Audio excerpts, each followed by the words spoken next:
Mon nom, c'est Yann Kaiser. Je suis président de l'ALMA. L'ALMA, c'est l'association luxembourgeoise de la médiation et des médiateurs agréés. C'est une association qui regroupe les opérateurs en matière de médiation au Luxembourg. Notre objectif, c'est de promouvoir le recours à la médiation, de faire mieux connaître le paysage, et ça, entre autres, à travers cet événement qui a lieu tous les ans, la Semaine mondiale de la médiation. Pour cette Semaine mondiale de cette année, nous avons, à côté d'autres événements que vous trouvez sur alma-mediation.lu, mis l'accent sur une thématique spéciale, ce qui montre d'ailleurs dans quelle mesure la médiation elle se spécialise de plus en plus, l'enfant dans la médiation. C'est une thématique qui, ici au Luxembourg, concerne en particulier deux opérateurs plutôt jeunes dans notre paysage et aussi le plus ancien. Si déjà on peut parler d'âge dans la médiation pour une matière qui est quand même encore plutôt jeune quand on le compare à d'autres moyens de résolution des conflits. Nous avons alors mis l'accent cette année sur le médiateur scolaire, sur l'OCAJU, l'Ombudsman für die Rechte von Kindern und Jugendlichen, et le centre de médiation. Nous accueillons aujourd'hui pour la matinée où nous aurions une conférence et l'après-midi où il y aura une conférence débat, table ronde, des experts venus de la Belgique. On va encore vous les présenter par la suite. Et les experts qui a déjà ici aussi au Luxembourg, justement dans cette matière de médiation où l'on voit qu'elle se spécialise de plus en plus. Quelques indications techniques encore. Notre conférence ici sera transmise par live stream. À cette occasion aussi encore un grand merci à toutes ces réalisations dans le domaine communicatif. Il est possible aussi de suivre cette conférence par live chat. Vous avez, et là je m'adresse aux participants qui nous ont rejoints visuellement par ordinateur de loin. Il y a le link pour tout ça dans l'invitation que vous avez reçue. Petite indication encore, notamment pour cet après-midi, au niveau de l'utilisation des micros. Faites s'il vous plaît toujours attention à ce que vous ne commencez à parler qu'à partir du moment où vous avez le micro dans vos mains, afin de permettre à nos participants virtuels de pouvoir aussi suivre votre intervention sur micro. J'aimerais bien aussi, avant de commencer notre conférence dans le fond, dire un très très grand merci au service de la médiation scolaire et à son équipe du tonnerre de Liste des Pina pour la mise en œuvre de cette conférence d'un point de vue organisationnel aussi. Un très très grand merci. Chère Lys, la voilà, je te passe la parole et encore un grand merci. Merci. Yeah. Merci Yann. Chers participants, chers collègues, chers Bi, merci à tous d'être là pour cette première partie de notre journée consacrée à l'enfant dans la médiation. Lorsque l'ALMA a proposé au service de médiation scolaire de participer à la Semaine mondiale de la médiation, nous n'avons pas hésité. Très naturellement, après nos 3 années d'existence, d'expérience, nous avons eu envie d'explorer quelle place les médiations, qu'elles soient familiales ou institutionnelles, formelles ou informelles, accordent à l'enfant mineur, à sa parole, à l'expression et à la prise en compte de ses émotions et de ses besoins. Avec l'intervention de Bimarik, nous avons d'emblée voulu mettre l'accent sur une approche interdisciplinaire de l'enfant dans son intérêt. Nous n'avons pas la prétention de vous livrer en quelques heures un mode d'emploi ficelé et définitif à appliquer tel quel dans vos pratiques professionnelles. Nous aimerions juste susciter votre envie d'aller plus loin, que ce soit par des lectures, des formations ou tout particulièrement à travers des échanges avec les collègues des différents métiers concernés. Aussi, aimerions-nous vous inviter à sortir de notre zone de confort disciplinaire, pour aller à la rencontre des autres acteurs impliqués, tels les enseignants, les éducateurs, les psychologues, les assistants sociaux, les avocats, les médiateurs et bien évidemment les parents. Gardons toujours à l'esprit que nous tous partageons le même souci, c'est-à-dire œuvrer au bien-être de l'enfant, et cela quel que soit l'angle ou le regard adopté. Ce matin, nous aurons donc le plaisir d'écouter Bimarik, avocate au barreau de Dinan, médiatrice familiale agréée et coordinatrice de conférences familiales. Nous ferons une pause café de 10h30 à 11h, ici à droite en sortant de la salle. Surtout, pendant cette pause, profitez pleinement pour faire connaissance, discuter entre vous, partager vos premières impressions et questionnements. Nous reprendrons ensuite la séance à 11h pour la fin de la présentation de Bi, suivie de la session de questions-réponses. Et ça jusqu'à 12h30. Je vous souhaite une excellente matinée. Je passe la parole à Bi. Merci. Merci.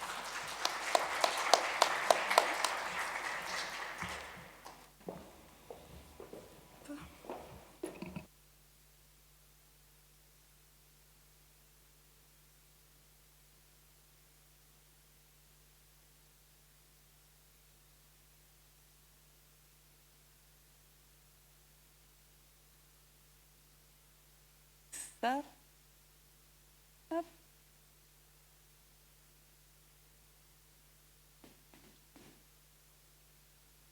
Bon, avant tout, j'ai été tout à fait bluffée en arrivant ce matin, déjà avant d'arriver, quand je me suis rendu compte de l'organisation luxembourgeoise. J'en parlais à Alice ce matin. En Belgique, les colloques ne sont pas au top de l'organisation comme aujourd'hui. Et donc, moi, j'ai l'habitude d'être un peu cow-boy, d'arriver, de me dire, bon, de quoi ils veulent parler, à la belge. Et donc, quand j'ai vu mon planning jusqu'à mon arrivée dans le parking, j'ai dit, waouh, quand même, vous mettez la barre haut. Et en plus, on m'appelle expert en arrivant ici. Donc, je vais essayer d'être à la hauteur de vos attentes. Alors, aujourd'hui, on va parler de l'enfant en médiation. Et quand on travaille avec des enfants, on joue. Et je n'avais pas envie de jouer toute seule ici. Et donc, j'ai vu de nouveau une discipline luxembourgeoise. Quand je mets ça en Belgique, il n'y a personne qui pense à un peu regarder c'est quoi ou quoi. Ici, j'ai vu qu'il y en avait déjà plein qui étaient connectés à l'application. Mais je vais quand même expliquer. Donc, WooClap, c'est juste pour qu'on joue ensemble, parce qu'on est beaucoup plus que ce qu'on se voit aujourd'hui. Il y en a en ligne, on vous l'a dit. Et donc, je n'ai que 2 heures. On ne peut pas jouer à tout aujourd'hui. Mais je voulais en tout cas interagir sur 4 questions sur la matinée. Ce n'est pas très compliqué, WooClap, c'est un outil pédagogique assez chouette, je trouve. Avec votre GSM, il vous suffit de mettre l'adresse ou de scanner le QR code. Et vous arrivez sur une page qui normalement vous dit, on vous prévient quand elle vous pose une question. En d'autres termes, si je dois reprendre exactement, un peu de patience, il n'y a pas de question lancée pour l'instant, on vous préviendra. Voilà. Donc, je vous invite vraiment, c'est important pour moi, parce qu'en tant qu'enfant qui a oublié de grandir, c'est vraiment nul de jouer seul. Ne me laissez pas dans un coin de la cour de récréation où je vais mal le vivre. Vraiment. Alors, j'aimerais, avant, me présenter un tout petit peu plus, mais le but, c'est pas de faire mon CV. C'est juste que vous compreniez mes propos après. Ça fait déjà donc partie un peu du thème pour que vous compreniez comment moi, j'en suis arrivée à toujours travailler avec les enfants en médiation. Quand j'arrive au barreau en 2009, la matière réservée aux enfants est réservée aux débutants. Donc ça ne fait pas extrêmement longtemps. Et le principe, c'était de dire, faites vos premiers pas d'avocat là-dedans. Ce sont quand même que des enfants. Et donc, on est plusieurs avocats à s'être dit, c'est pas audible ça, c'est justement un public fragilisé, c'est justement, il faut qu'ils aient plus de garanties que n'importe quel autre adulte. On a milité et maintenant, depuis 2015, il nous a fallu du temps pour militer, au moins ça. Il y a une obligation de formation continue, les jeunes ne peuvent plus faire cette matière sans avoir fait une spécialisation pour être avec l'enfant, recevoir la parole de l'enfant dans des situations de mise en danger ou les mineurs qui commettent des faits qualifiés infractions. Donc dans des cas extrêmement lourds au niveau des faits et des événements humains à traiter. C'est comme ça que j'arrive en tant que bébé professionnel sur le terrain, moi, et où je me dis c'est pas possible. Et donc, avec mon groupe de confrères, on crée des formations sur l'audition de l'enfant, on se fait former avant de transmettre. Et parallèlement à ça, j'ai beaucoup œuvré pour le modèle de consensus qui est mis en place à Dinan, qui est un modèle là pour les dossiers civils, qui concerne les parents qui se séparent avec enfants, où on ne veut plus être le professionnel de la dernière chance, où tout est déjà foutu, et on voudrait réfléchir à une méthodologie en amont. Et dans le cadre de cette réflexion, la médiation a une énorme place. Je me suis formée en médiation pour être crédible, autrement je n'étais pas crédible, juste avec ma casquette avocat. Et quand j'ai commencé à exercer, tout le monde est déjà dans ma formation, on disait surtout pas les enfants, c'est dangereux. Mais bon, moi j'avais quand même ma casquette avocat depuis où je militais sur l'importance de l'enfant. Et donc ça m'a semblé impossible en tant que médiatrice. Je ne sais même pas comment font ceux qui ne reçoivent pas l'enfant. Je suis presque en admiration parce que je me dis, comment vous faites en fait, il vous manque toute une partie du jeu de cartes. Et c'est comme ça que je suis rentrée dans la matière. Donc ça, c'était juste pour vous expliquer le pourquoi de l'après. Alors mes objectifs sur la matinée, Lise l'a dit, c'est pas d'être exhaustive et que chacun puisse rentrer et puis demain se dire ok je suis formée pour recevoir l'enfant, mais c'est de pouvoir échanger sur ma pratique, sur les objectifs, sur cette parole de l'enfant et puis en même temps il y a plein d'outils, mais que je n'aurai pas le temps de nuancer, de former, d'avoir un rapport individuel. Et donc je vous invite à chacun d'avoir une prudence et un professionnalisme par rapport au triste gros résumé que je vais devoir faire ce matin. Ça, c'était pour les précautions d'usage. Bon, le temps que j'ai blablaté, vous vous êtes tous connectés à WooClap, ça y est, vous êtes prêts à jouer, ici et dehors, j'espère. La question n'est pas compliquée, donc je vais la lancer et puis vous allez la recevoir sur votre application. Et là, on joue. Pourquoi il vous montre? Ah, je sais pourquoi. Parfois, moi et la machine, il faut qu'on cause pour s'ajuster, hein, mais généralement, voilà. Bon, il y en a 2 qui ont compris, 4, qui dit mieux, 5. Donc la question, selon votre avis, la place de l'enfant est-elle dans une médiation? Parce que peut-être y en a-t-il encore qui n'ont pas du tout de GSM. Dans ce cas-là, profitez avec moi de voir 22 inscrits. Ok, 22 ont voté. On est plus, hein, donc... Je n'ai pas réfléchi aux sanctions parce qu'il paraît que ce n'est pas très éducation positive, mais je vais quand même réfléchir. Bon, globalement, il n'y en a pas beaucoup qui osent dire non. J'aurais dû cacher les résultats. Peut-être qu'il y en aurait eu plus. 31. Bon, je sais qu'on est déjà plus ici, puis qu'il y en a encore en ligne, mais ça nous montre en tout cas une tendance générale où la majorité pense que c'est sa place, ce qui est rassurant. Les Belges ne mettent pas ça. Ils disent non, interdiction. D'ailleurs en Belgique, mais bon, par rapport à la place de l'enfant en médiation, quand je forme ou que je donne, je montre toujours ça après. Mais je vous le montre, mais vous n'êtes pas du tout concernés parce que pour vous, la place de l'enfant est en médiation. Mais nous, dans la formation de base, ils nous disent un enfant, c'est hyper dangereux, quoi. On ne peut pas.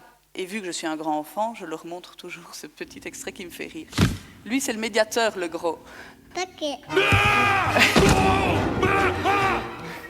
Voilà, en Belgique, ils sont un peu dans cet état de terreur par rapport à l'idée de devoir affronter un enfant dans une médiation. Tous vous êtes là. Alors, ce que je vous propose, c'est pendant la première partie de la matinée, c'est de faire un peu un tour d'horizon sur le contexte de manière plus générale. Et puis après, je voudrais rentrer un peu plus dans le vif du sujet sur, en tout cas, le pourquoi le faire. Et à cette occasion, je vous présente certains outils que je ne nuancerai pas, je réinsiste. Alors, le tour d'horizon, j'aimerais échanger avec vous sur ce qu'en dit. Est-ce qu'on a une contrainte légale de recevoir l'enfant en médiation ? Où se situe le médiateur par rapport à d'autres professionnels ? Et enfin, les enfants, en dehors de toute loi et de tout paysage, eux en pensent quoi? Et là, eux seront avec nous pour témoigner.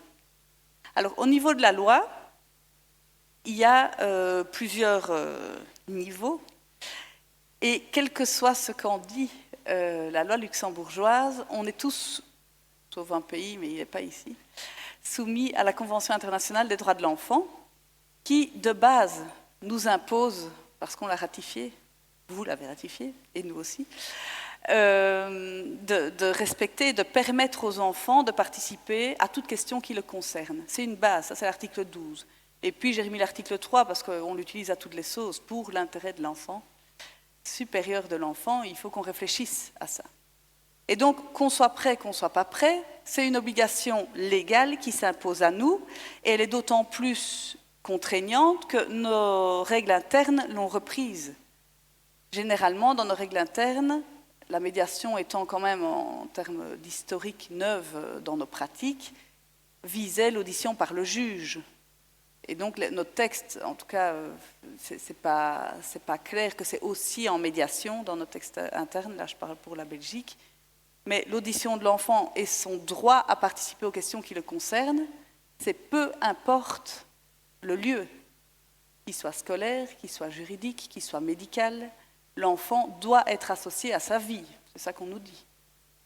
Et par rapport à cette question, est-ce qu'on l'intègre en médiation? Il y a quand même eu un avis du comité des ministres du Conseil de l'Europe qui date un peu, mais qui nous dit attention, parce que là, à ce moment-là, on commençait à militer vraiment pour les modes alternatifs des règlements des conflits, et disait, chers professionnels, c'est pas une excuse, hein.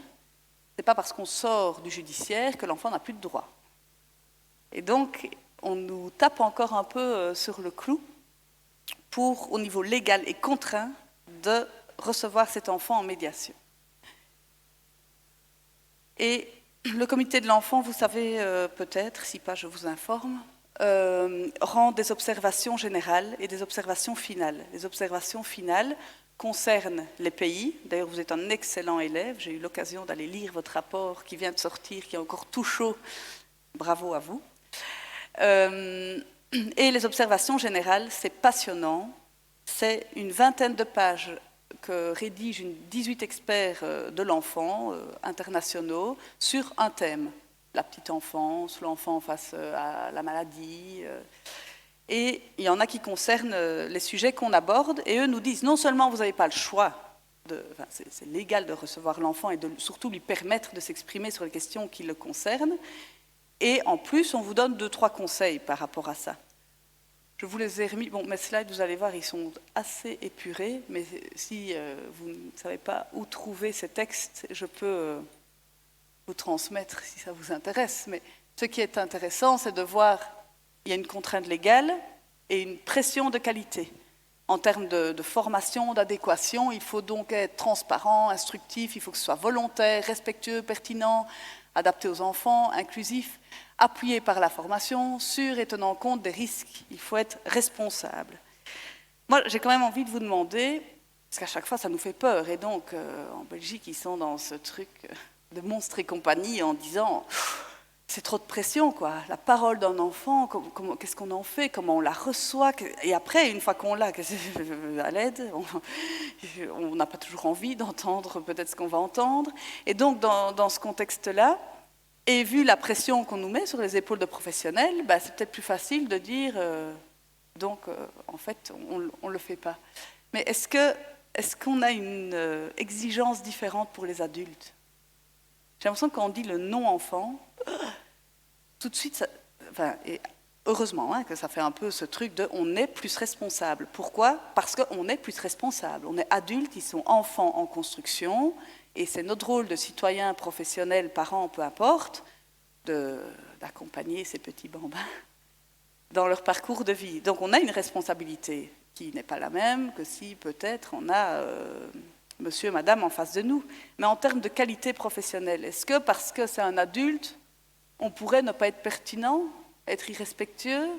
J'ai envie de vous dire, en tant que médiateur ou quel que soit votre métier, dans notre déontologie de base, c'est déjà une posture qu'on doit adopter, de respect. Et donc, par rapport à ces craintes et à toutes les questions qui gravitent autour de la réception de l'enfant, la pression qui existe dans les textes, elle est là. Il faut qu'on tienne le sport qu'on nous demande de jouer. Mais est-ce que c'est impossible? Dans nos formations, c'est une posture déjà qui est nécessaire en fait pour faire le boulot qu'on fait. Je ne l'ai pas dit, d'habitude je l'annonce, mais on dit de moi, et je l'entends, que j'ai un langage assez argot. Alors je ne sais pas si c'est parce que je travaille toujours avec des enfants, parce que je ne voudrais pas leur faire porter cette responsabilité, mais déjà, pardon pour ce langage terre à terre. Ça, c'est pour les pressions légales et l'existence de ces textes qui nous imposent l'enfant en médiation. Alors, je trouve ça aussi intéressant, indépendamment de ces réalités, de questionner la place du médiateur par rapport à d'autres acteurs. Par exemple, on souffre, c'est pour ça que j'ai mis culture professionnelle versus pensée populaire. Plusieurs professions souffrent d'une pensée populaire malgré tous les efforts qui sont faits aujourd'hui pour mieux correspondre aux familles. Je m'explique. Si je prends l'exemple du juge, on sait que la magistrature, le monde judiciaire se creuse, en tout cas en matière familiale, dans les matières qui touchent l'enfant, pour offrir une justice qui corresponde plus à l'enfant et qui réponde à ce caractère spécifique enfant. Dans une simplicité, dans un langage compréhensible et adapté, dans comment est-ce qu'on va disposer des salles d'audience. Il y a des réflexions sur ça. Ce n'est pas pour ça que sur le terrain, ils agissent. Mais il y a en tout cas une réflexion avérée et constatée des professionnels, avocats, magistrats, psychologues, pour répondre aux besoins des enfants. Mais je ne connais pas encore beaucoup de personnes qui disent « Ah, génial, mon ex vient de m'envoyer une citation à comparaître. Via huissier, je suis ravie. Quel plaisir, grâce à lui, un juge formé, adéquat, va nous accompagner dans notre séparation. » Peut-être que vous rencontrez ce genre de personnes, hein, moi pas. Ça, c'est sûr. Et donc, les juges peuvent se remettre en question. L'organe judiciaire, l'État, peut faire tout ce qu'il veut, et doit d'ailleurs faire ce qu'il veut ou pas. Il doit avoir cette posture de réflexion et comment changer les mœurs. Mais pour changer les mœurs, il faut du temps. Et donc, on n'y est pas encore aujourd'hui, maintenant. Et donc, le juge, hyper formé en réception de l'enfant, en parole de l'enfant, il y a un biais en amont. L'enfant va aller chez le juge parce que papa ou maman a convoqué. Ça a une charge, ça a un poids. Même si quand il arrive, il se dit « Ah, en fait, il ou elle était cool ». Il y a quand même un poids en amont. Pour l'avocat, pardon pour les confrères, je suis allée en parler parce que je fais partie de cette race. Et donc, pour les avocats, c'est un peu la même chose. On peut faire des réunions entre nous, avocats jeunesse, vouloir changer le monde, dire aux enfants, tu sais, l'avocat, sa première mission, c'est de t'informer sur tes droits, parce que la manière dont j'envisage le rôle de l'avocat pour l'enfant n'est pas une procédure contre ses parents, et c'est pas ça, c'est juste, il a des droits. Il peut savoir, il a peut-être peur. Tiens, moi j'aime bien ma maison, ça va aller où? Il veut peut-être juste savoir. Mais aller chez un avocat, symboliquement, c'est pas neutre. C'est pas gratuit. Enfin, c'est gratuit pour l'enfant, mais c'est pas gratuit psychologiquement parce qu'il va voir un avocat. Et moi, j'ai entendu papa parler de son avocat qui a dit qu'il allait bien voir. Et donc, déjà, nos enfants sont dans cette culture populaire de, à leur tour, pas d'avocat. Donc, ce n'est pas simple. Les psychologues, dans le cadre du modèle de consensus qu'on met en place à Dinan, on a des réunions une fois par mois, interdisciplinaires, où on se retrouve tous dans cette vague de vouloir évoluer. Et on parlait de l'importance pour l'enfant, sa parole, qui la reçoit, etc. Et les psychologues ont dit, attention, parce que nous, notre constat, donc je ne dis pas que ce qui se dit à Dinan est parole d'évangile, statistique scientifique, hein, vous aurez compris que je ne suis pas là. Et puis il y en a d'autres qui le feront très bien, mais moi pas. Mais dans cette réunion, je vous partage, le réseau interdisciplinaire de l'arrondissement disait, on constate que quand l'enfant va chez un psychologue, tout nécessaire soit-il, il ne faut pas déformer ce que je dis, ça déresponsabilise un peu les parents. Enfin, les parents ou peu importe le milieu dans lequel l'enfant évolue. Si on prend l'exemple, ça pourrait déresponsabiliser un milieu scolaire, un éducateur, un prof, en sachant qu'un enfant vit quelque chose difficilement, mais ça va, il va chez le psy pour ça. Et les parents, toutes les semaines, peut-être s'arrachent, se disputent, il y a des tensions, mais le petit va chez son psy. Alors ça va. Comme si nos chers, j'allais dire collègues psy, avaient des baguettes magiques de réparation d'enfants. Attends, on va un peu rectifier ça, un peu faire ça. Il faut aussi les respecter eux, c'est de l'humain. Et quand on va chez le psy, il y a déjà peut-être certaines blessures, peut-être déjà difficiles à réparer. Et puis ils sont soumis au secret professionnel. Et donc quand bien même, par rapport à ces obligations légales qu'on vient de voir, de laisser l'enfant s'exprimer sur les enjeux qui le concernent, est-ce que c'est le job du psy? Parce que le psy, c'est une autre casquette. Son but, c'est pas de dire, en fait, il m'a dit ça, et moi, je vois bien, j'ai bien compris, il y a le secret professionnel, l'espace de l'enfant, et donc là aussi, il faut être prudent avec le psy, de comment est-ce qu'on va encore peut-être amputer l'enfant d'un lieu qui lui est propre, thérapeutique, c'est le job des psychologues, pour un autre objectif. Qui est l'objectif de, en fait, t'en penses quoi, toi? Ça va? C'est pas le même job. Et c'est pas pour ça que les psychologues sont pas outillés pour les faire. Ce que je veux vous dire, c'est que le médiateur, lui, ne souffre pas encore de... Quand on parle des enfants, un médiateur, souvent, c'est plus des questions que des réponses. Pour l'avocat, ça, c'est quelqu'un... J'ai des auditions, pour toi, c'est quoi un avocat? Des bijoux. Enfin, je peux pas vous montrer toute ma collection de vidéos d'enfants, mais j'adore cette vidéo-là, parce que c'est... L'avocat, on met les gants de boxe et on y va, quoi. Et j'interroge des enfants qui témoignent comme ça. Pour un médiateur, ça fait quoi exactement? Je ne sais pas trop. Ils ne sont pas au clair, et donc on peut encore agir, là. On peut encore agir, et surtout, quand ils arrivent chez nous, ils ne sont pas... Alors peut-être qu'ils ont un peu peur, parce qu'ils vont aller parler quelque part. Ils pourraient aller chez le dentiste, chez le médecin, peut-être qu'ils sont un peu dans une insécurité. Ce sera notre job de les mettre à l'aise. Mais le médiateur ne souffre pas encore de cette culture populaire.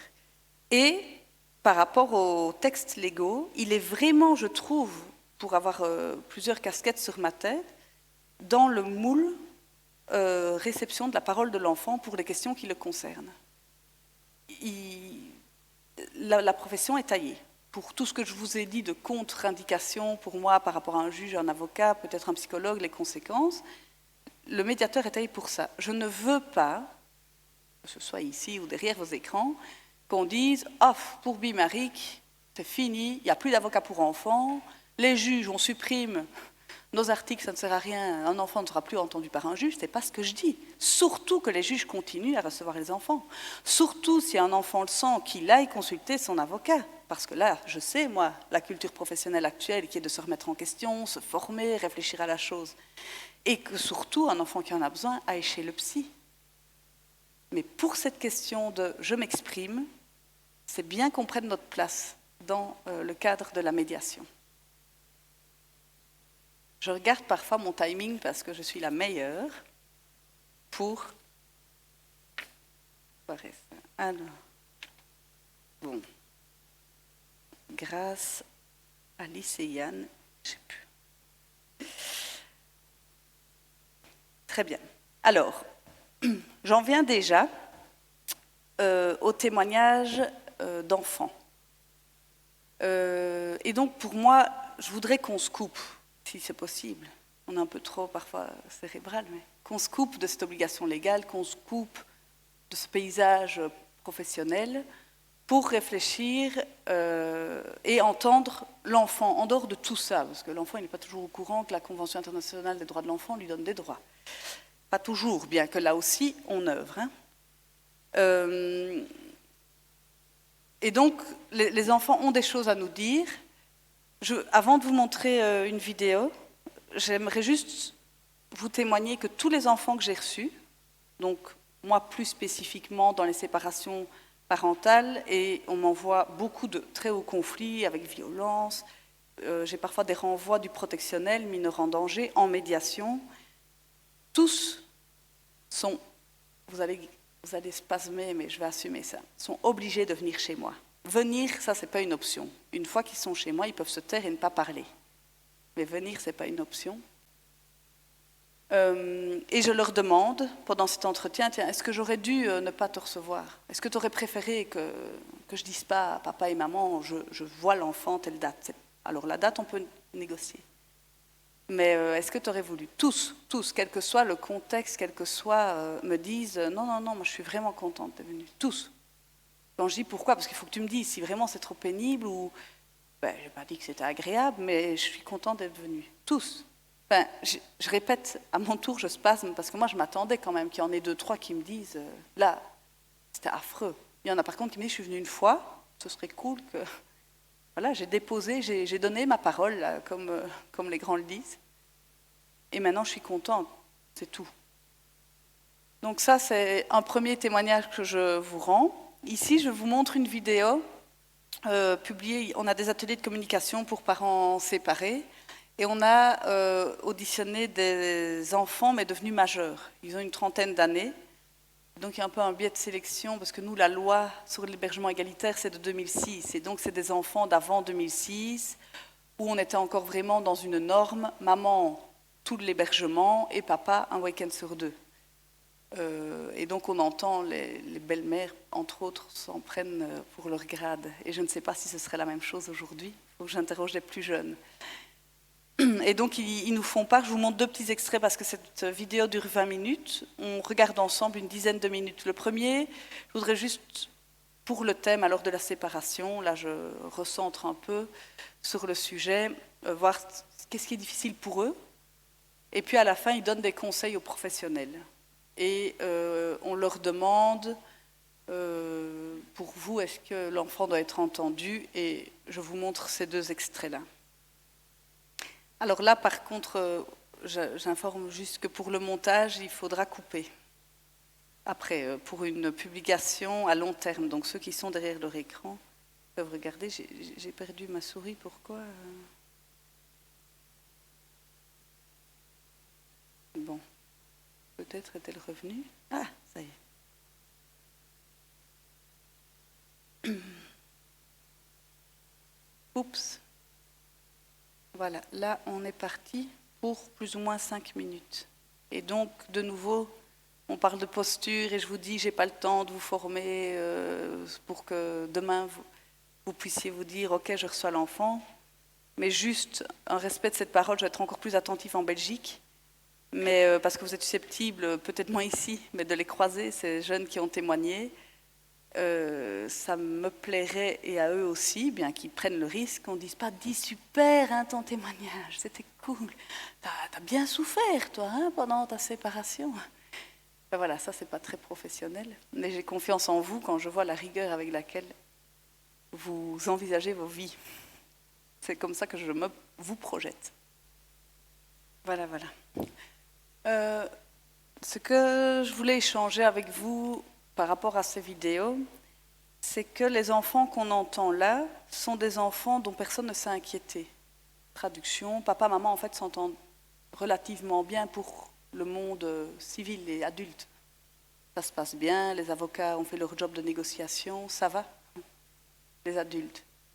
Donc, je voudrais juste qu'on ait en tête que les enfants ne restent pas enfants. Enfin, il y a quelques exceptions, bon, dites-moi que j'ai oublié, mais je vous le souhaite à vous aussi. Mais je ne parle pas de cette petite trait de caractère de dire « oh, ça sera un grand enfant », je ne vous parle pas de ça. Je vous parle juste que le mini-humain en construction, utérus, naissance, et puis qui grandit, il garde... c'est son histoire, quoi. À un moment donné, on ne dit pas « ok, 18 ans, toi tu restes là, moi je vais là ». Malheureusement ou heureusement.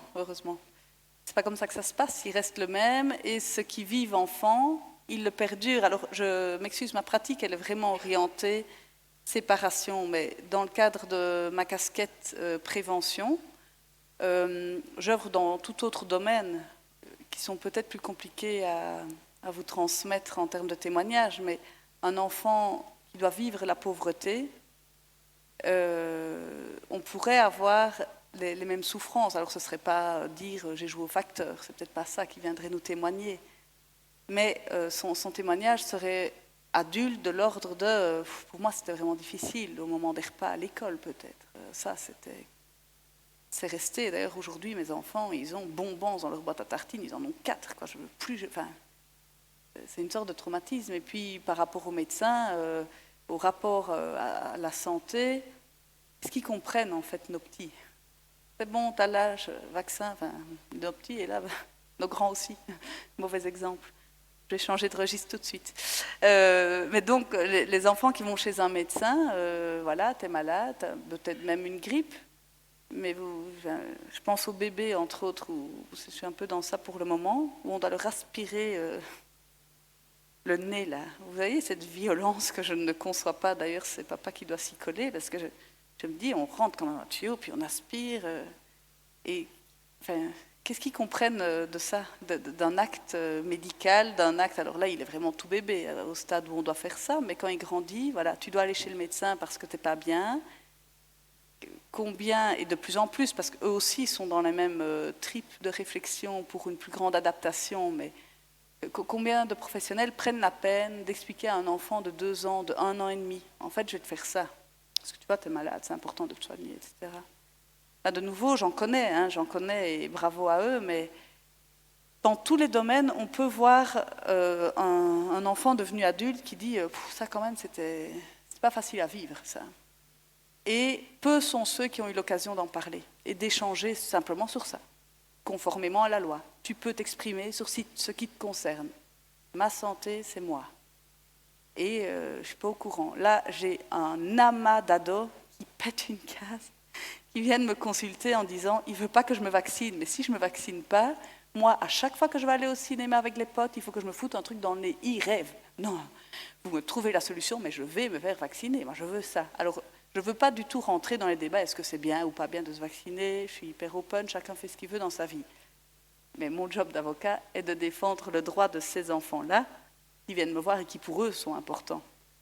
Et donc là, de nouveau, j'ai aussi des enjeux de gynéco pour les jeunes filles, où il y a des combats mère-belle-mère. C'est moi qui y vais. Non, c'est moi. Non, c'est moi.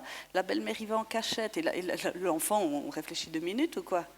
Enfin, c'est son corps, c'est son développement de jeune fille. C'est déjà, là aussi, on pourrait en parler pendant 2 heures. Les premières visites chez gynéco pour les jeunes filles, il faudrait déjà rien que ça, une prévention pendant au moins 5 jours. Enfin, voilà, c'est tout ça qu'il y a sur le terrain. Et les témoignages ici qui sont de séparation, il ne faut pas croire que c'est parce que c'est la séparation. L'enfant, il vit l'école, l'enfant, il vit la santé, l'enfant, il vit la famille, il vit la fratrie. J'ai une jeune comme ça, pendant 3 fois, elle est venue, elle me demandait de venir. 3 fois, silence, pleurer, 45 minutes. Donc moi, je dis, mais tu veux venir me voir, en fait? Je t'écoute, pleurer, pleurer, pleurer. Et avec tout un travail de longue haleine, je commençais à m'inquiéter. Eh bien, en fait, c'était gros problème entre fratries. Et donc, moi, je m'étais déjà imaginé Arsenal, j'avais 15 supervisions pour cette jeune fille en me disant je tiens un secret professionnel, elle ne me dit rien, donc je ne sais pas si je devais dire quoi que ce soit, de quoi je parle. Et puis elle vient, mais elle pleure, et elle continue à vouloir venir, mais moi je ne suis pas psy, qu'est-ce qu'elle vient faire chez moi? Enfin, alors, mes superviseurs disaient tiens bon, on va encore fixer un rendez-vous si elle le veut, on va voir. Enfin, pour finir, problème de fratrie. Alors je fais problème de fratrie, pourquoi? Parce que pour Bimarrick, c'est moins grave qu'un problème de quoi? De mœurs? Qui on est pour juger ça? Ici, la jeune fille qui témoigne, elle a une trentaine d'années, elle a vécu ça, elle l'a dit, j'avais 14 ans, une belle-mère a fait une remarque à table. Elle est traumatisée. Et elle dit, c'est la première fois que j'en parle. Alors moi, je fais des yeux, je me dis, mais pourquoi t'attends de faire une interview pour une ASBL qui parle aux parents pour une phrase qui t'a détruit, quoi? Alors ça, je lui dis pas, hein, c'est dans ma tête. Hein.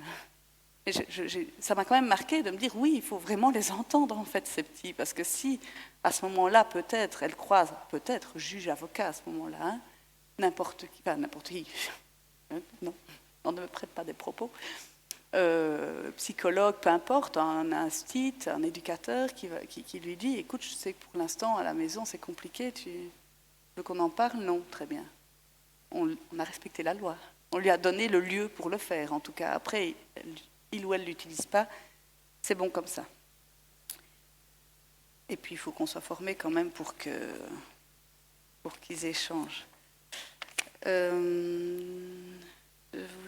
Et je voulais aussi vous dire par rapport, il y en a une qui dit il faut que tout le monde soit au courant. Pas garder ça pour ça, il faut que tout le monde soit au courant.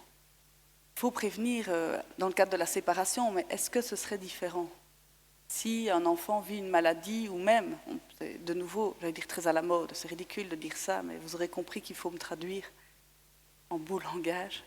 Vous allez commencer à pouvoir me traduire. Tout ce qui est différenciation, intégration, c'est extrêmement un sujet qui est très chaud actuellement. Mais pour ça aussi, tout le monde doit être au courant. Alors ça ne veut pas parce qu'elle pense que tout le monde doit être au courant qu'il faut informer d'office tout le monde. C'est ça que je dis, je n'ai pas le temps de nuancer. J'ai confiance dans votre professionnalisme et dans la nuance que vous allez savoir mettre. Mais ça pose la question. Est-ce que je ne parle pas de ce qu'on reçoit dans un cadre de secret professionnel, mais si un fait est avéré et connu.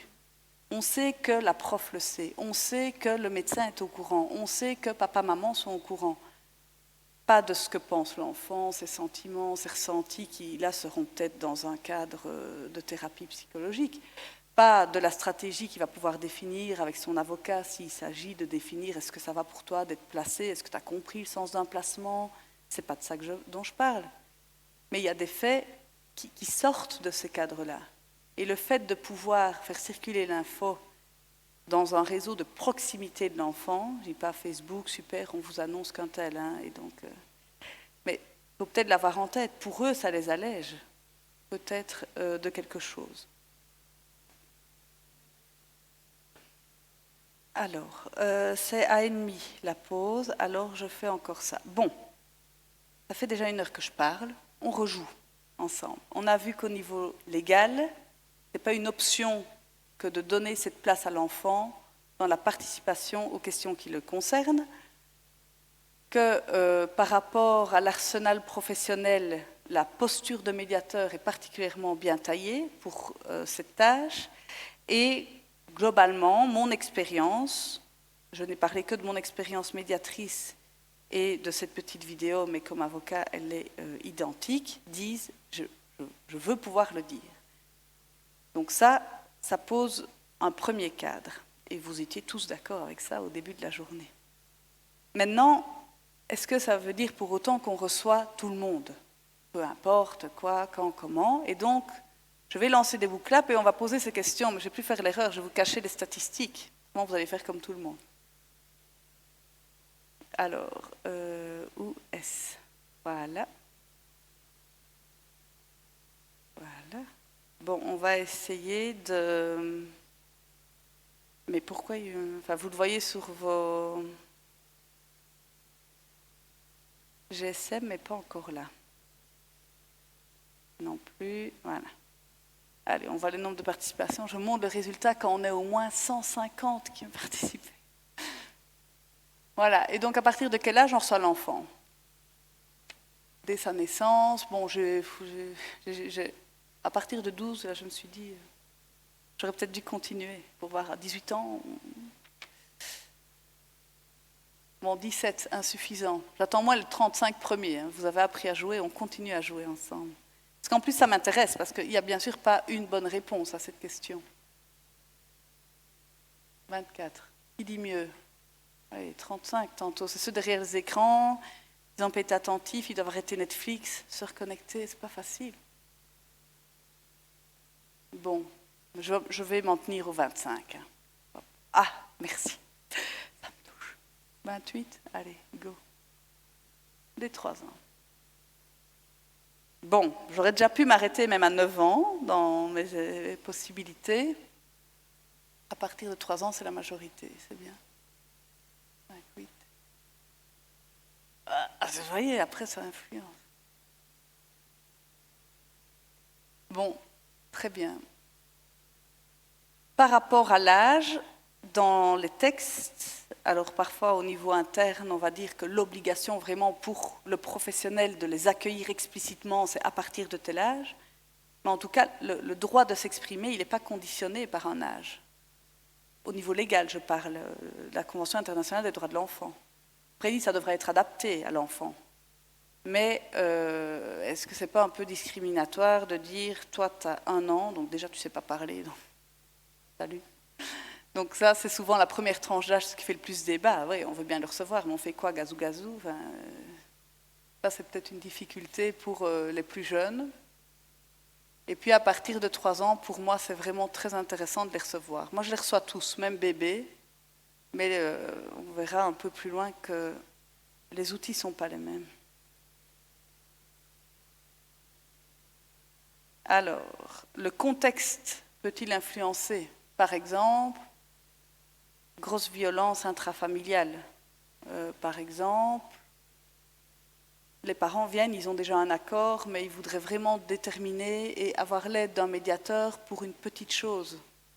Au niveau d'un autre cadre, les parents, malgré leur situation de grande pauvreté, sont vraiment culturellement intégrés. Il n'y a pas de difficulté autre que celle-là. Et les adultes que nous sommes, l'État, le public, l'école, se dit pour lui, ce n'est pas un problème. On voit bien, il va bien ce gamin. Il a des bonnes notes, qu'on dit. 13. Je veux au moins mes 28. Hein. Je le fais exprès de ne pas permettre une option. Normalement, l'outil permet des grands nuages d'idées, des brainstorms, mais on est nombreux, normalement. Si je savais qu'il y avait 35 participants, j'aurais peut-être pu le faire. Là, ça aurait pris trop de temps. Alors, par rapport au contexte, influence-t-il le fait qu'on reçoive l'enfant? Oui ou non? J'ai peut-être... Là, moi, c'est mon jeu. Au plus il y a de participants, au plus dans ma tête, ça fait wouhou. Comment je suis une geek. Ah oui. Le contexte influence. Là, je voudrais parler avec vous. Vous avez dit oui, ça veut dire que dans certains cas, le contexte fait que je ne les reçois pas. Ça peut être ça. Dyslexique et donc parfois pour comprendre, il faut de l'aide. Bon, ok, on débattra ça peut-être dans les questions pour ceux qui veulent aider ma dyslexie. Et enfin, 3e question, et puis je débat, la volonté des parents peut-elle influencer la participation des enfants en médiation? Alors, vous êtes de plus en plus rapide, hein. Vous aussi, vous pouvez faire de votre performance WooClap. Hein.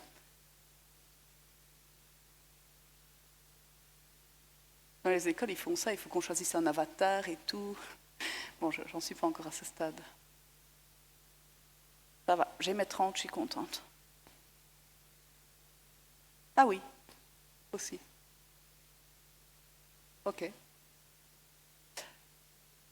Bien. Mais donc, je vous donne mon opinion, mais moi, je me dis, on est qui pour, en amont, faire un filtre à ce droit qu'a l'enfant?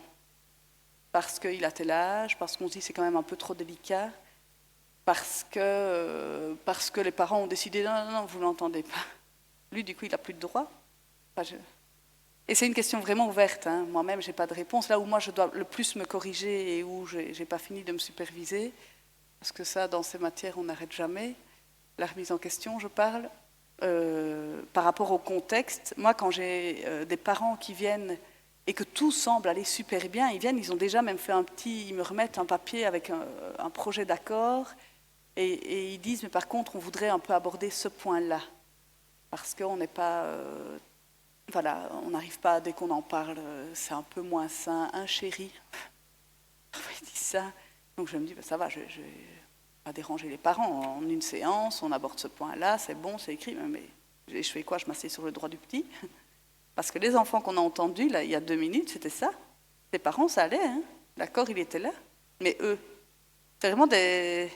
Enfin, je prends conscience, moi, dans ma réflexion de tous les jours avec les enfants, que c'est pas moi qui vais dire allez, on va faire plaisir au petit, tu vas venir parler. Enfin, c'est pas ça, c'est un droit, c'est lui qui vient, c'est lui qui a un droit, qui vient et qui doit s'exprimer. Et donc, tant par rapport à la volonté des parents qu'au contexte, qu'à l'âge d'ailleurs, je me dis, lui a des choses à dire. Ou pas, en fait, parfois à l'inverse.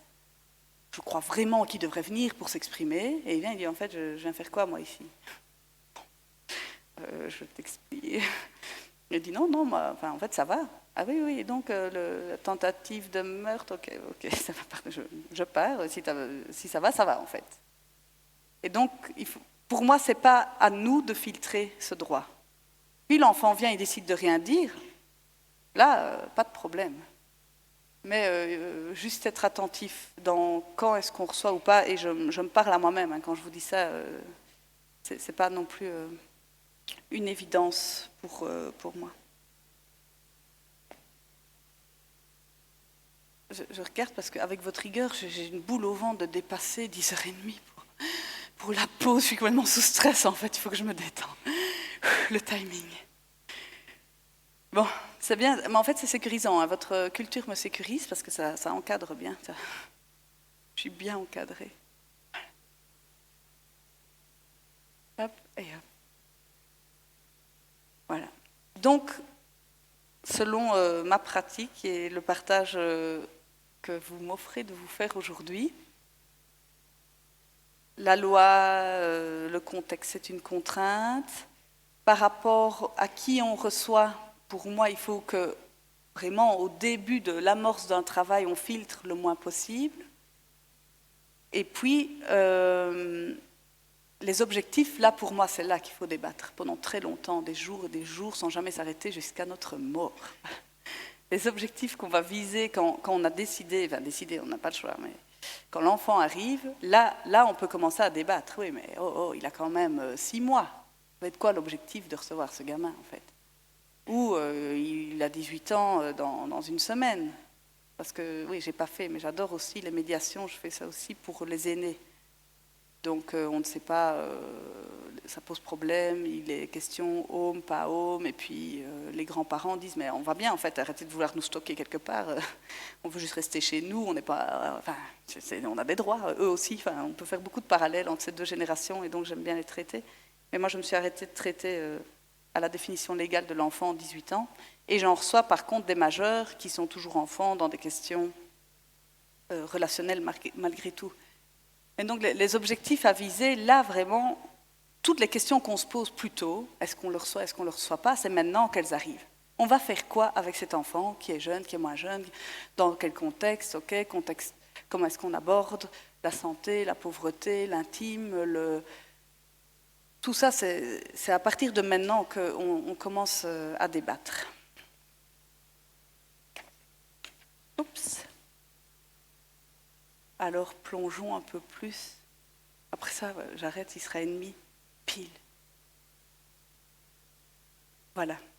Alors moi, un des premiers objectifs que je vise pour moi, c'est de me dire, je ne fais pas une faute professionnelle, cette loi donne un droit à cet enfant et il ne me revient pas de lui en amputer.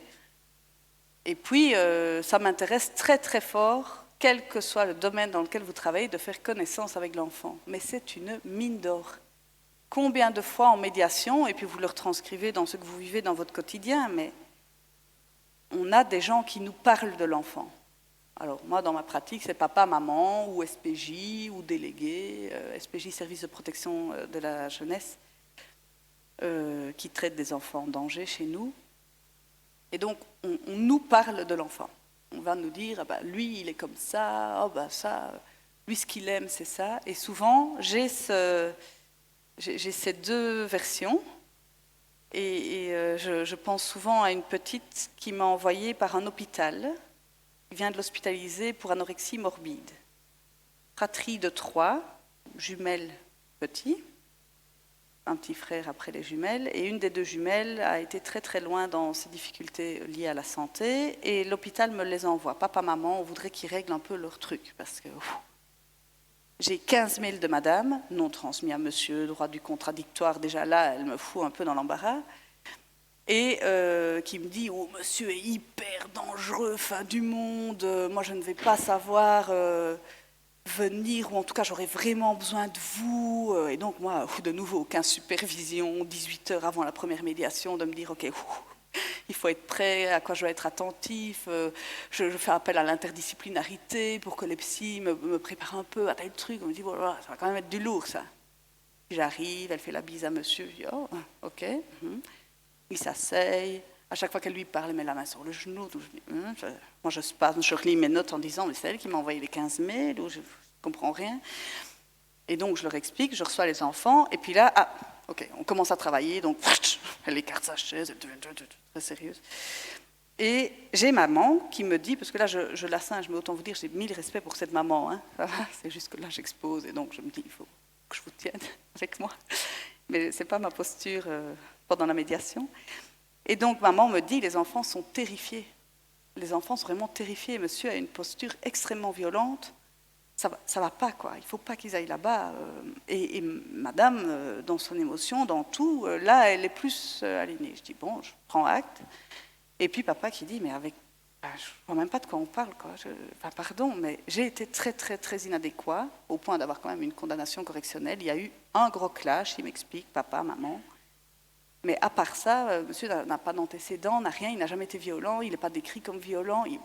Ça ne m'excuse en rien l'inadéquation de ce fait-là. Mais on n'est pas dans quelque chose qui définit la personne, en tout cas, dans ce cas-ci. Donc je reçois les enfants, de nouveau en les coups, je me dis, wow, il y a déjà au moins 3 planètes ici, la planète hôpital, et puis maman, quand on n'est pas dans du formel, qui est très à l'aise avec monsieur, puis quand on rentre dans du formel, qui se fige, et puis les craintes des enfants qui me sont décrits, j'ai l'impression d'avoir 15 enfants dans la fratrie de 3, et puis je reçois les enfants. Et là, quel bonheur, quoi, quel bonheur. Un entretien, je les reçois en caucus. Pour cet objectif-là, ça veut dire que je les reçois seuls, même pas tous les 3, un puis un puis un. Et là, j'ai le bonheur de vivre l'adolescence, parce que, bon, vu que je ne suis pas dans le milieu scolaire, moi, dans mon métier, je ne fais qu'avec des enfants, mais malgré tout, je n'ai pas le même contact qu'un prof qui en a 25 en même temps. Et là, j'ai la première qui n'a pas de problème, qui vient déjà, qui coule, oh là là, les parents, ils ont besoin de vous, ben oui, alors avec tout son non-verbal génial d'ado. Enfin, soit, déjà là, c'est bon. Et elle dit, je ne comprends pas pourquoi ils s'emmerdent. En fait, nous, on adore aller chez un, on adore aller chez l'autre. Ils ont l'air de s'engueuler là, avec des avocats et tout, mais ils ont trop d'argent, hein, qu'ils me le donnent pour mes fringues. Retenez une chose, et je vais vous le répéter 8000 fois, mais les enfants sont pragmatiques et logiques. Ils sont bien ancrés, ils savent. Et donc là, cette ado, elle me dit, mais qu'est-ce qui s'ennuie, quoi, c'est pas possible. C'est bon, mettez-moi où vous voulez. Moi, je suis cool chez l'un, chez l'autre. Ils sont tous les deux géniaux, en fait. Et puis, bon, c'est vrai que là, le père, il a pété une fameuse case. Hein, mais, ouais, je me souviens. Alors, il sourit, genre, ouais, il a vraiment exagéré. Mais ça faisait peu de temps. Et donc, tout dans son non-verbal, elle me raconte le truc, cet incident qui a donné lieu à... C'était fluide, quoi.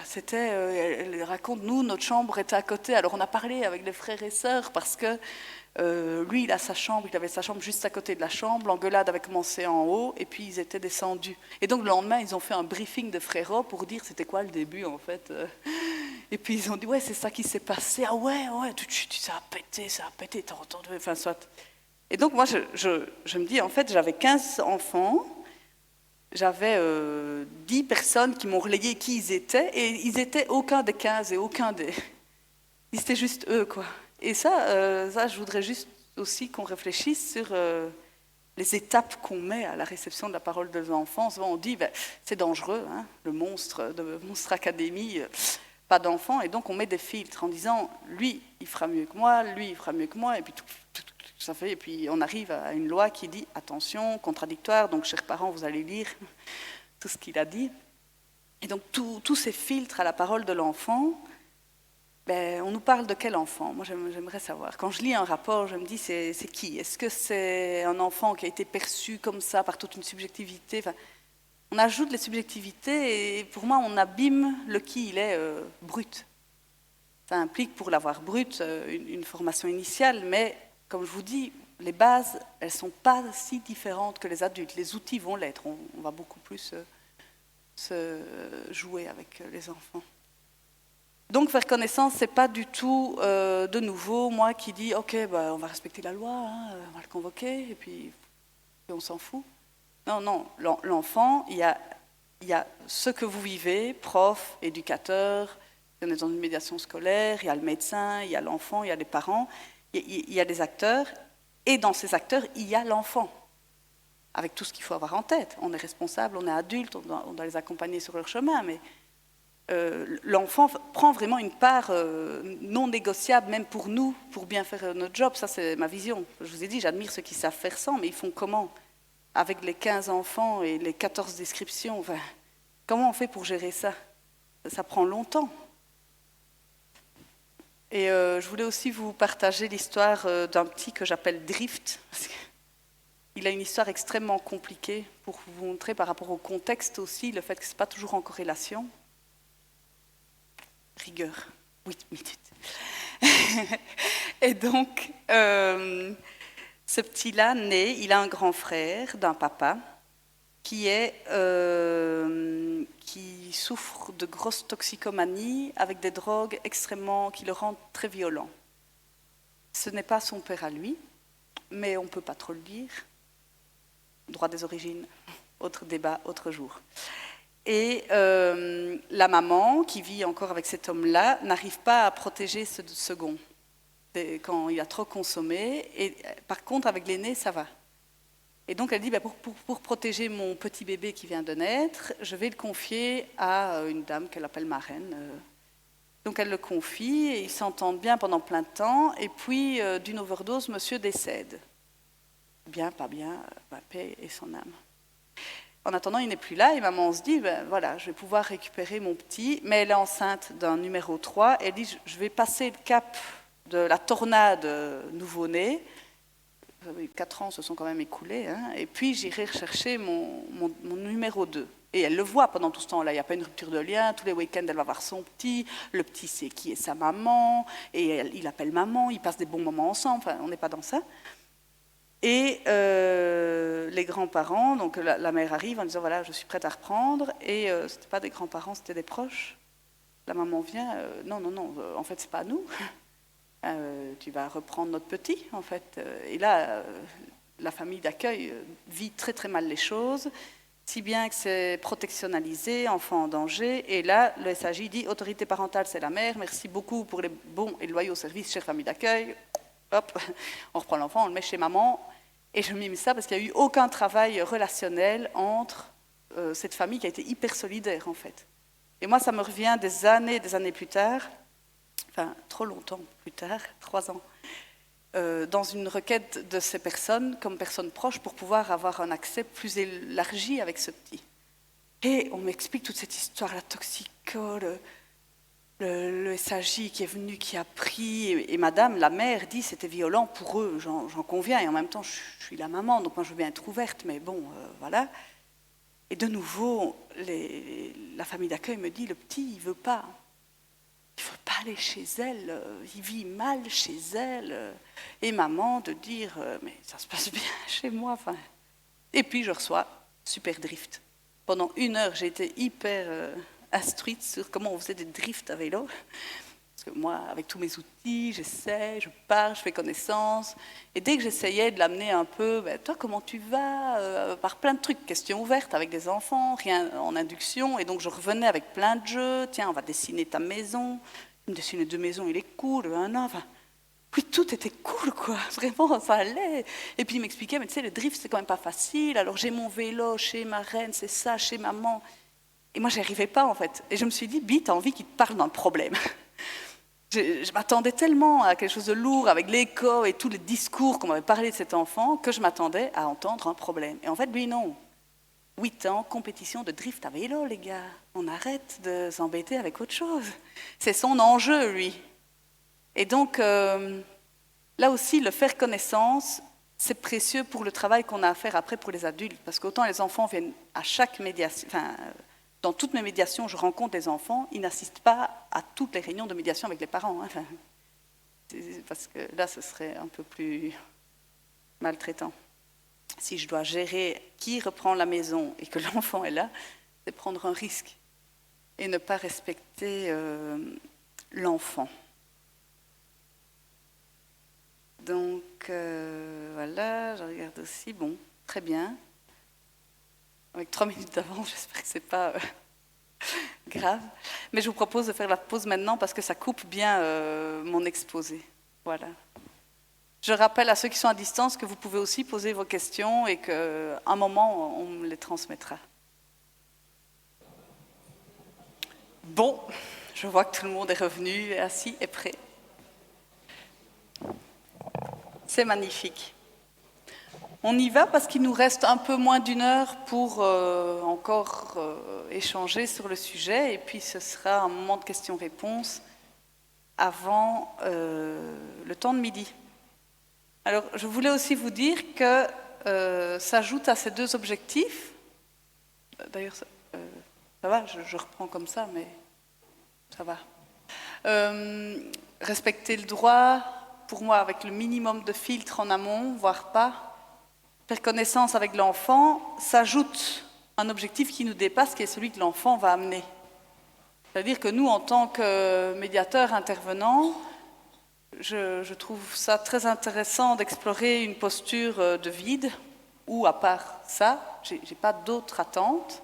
Et on voit que c'est très difficile, hein, parce que pour le petit drift, là, je m'étais déjà mis en tête plein de choses, mais avec conscience, et donc je disais, je les mettais dans un bac au fur et à mesure qu'elles me venaient.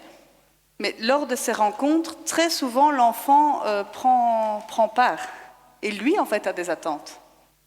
Et il veut participer à sa vie, comme là a prévu le droit. Et donc, il va nous mandater. Il va nous donner ses petits objectifs d'enfant. Alors là aussi, je vais juste me remettre à ma page. Voilà.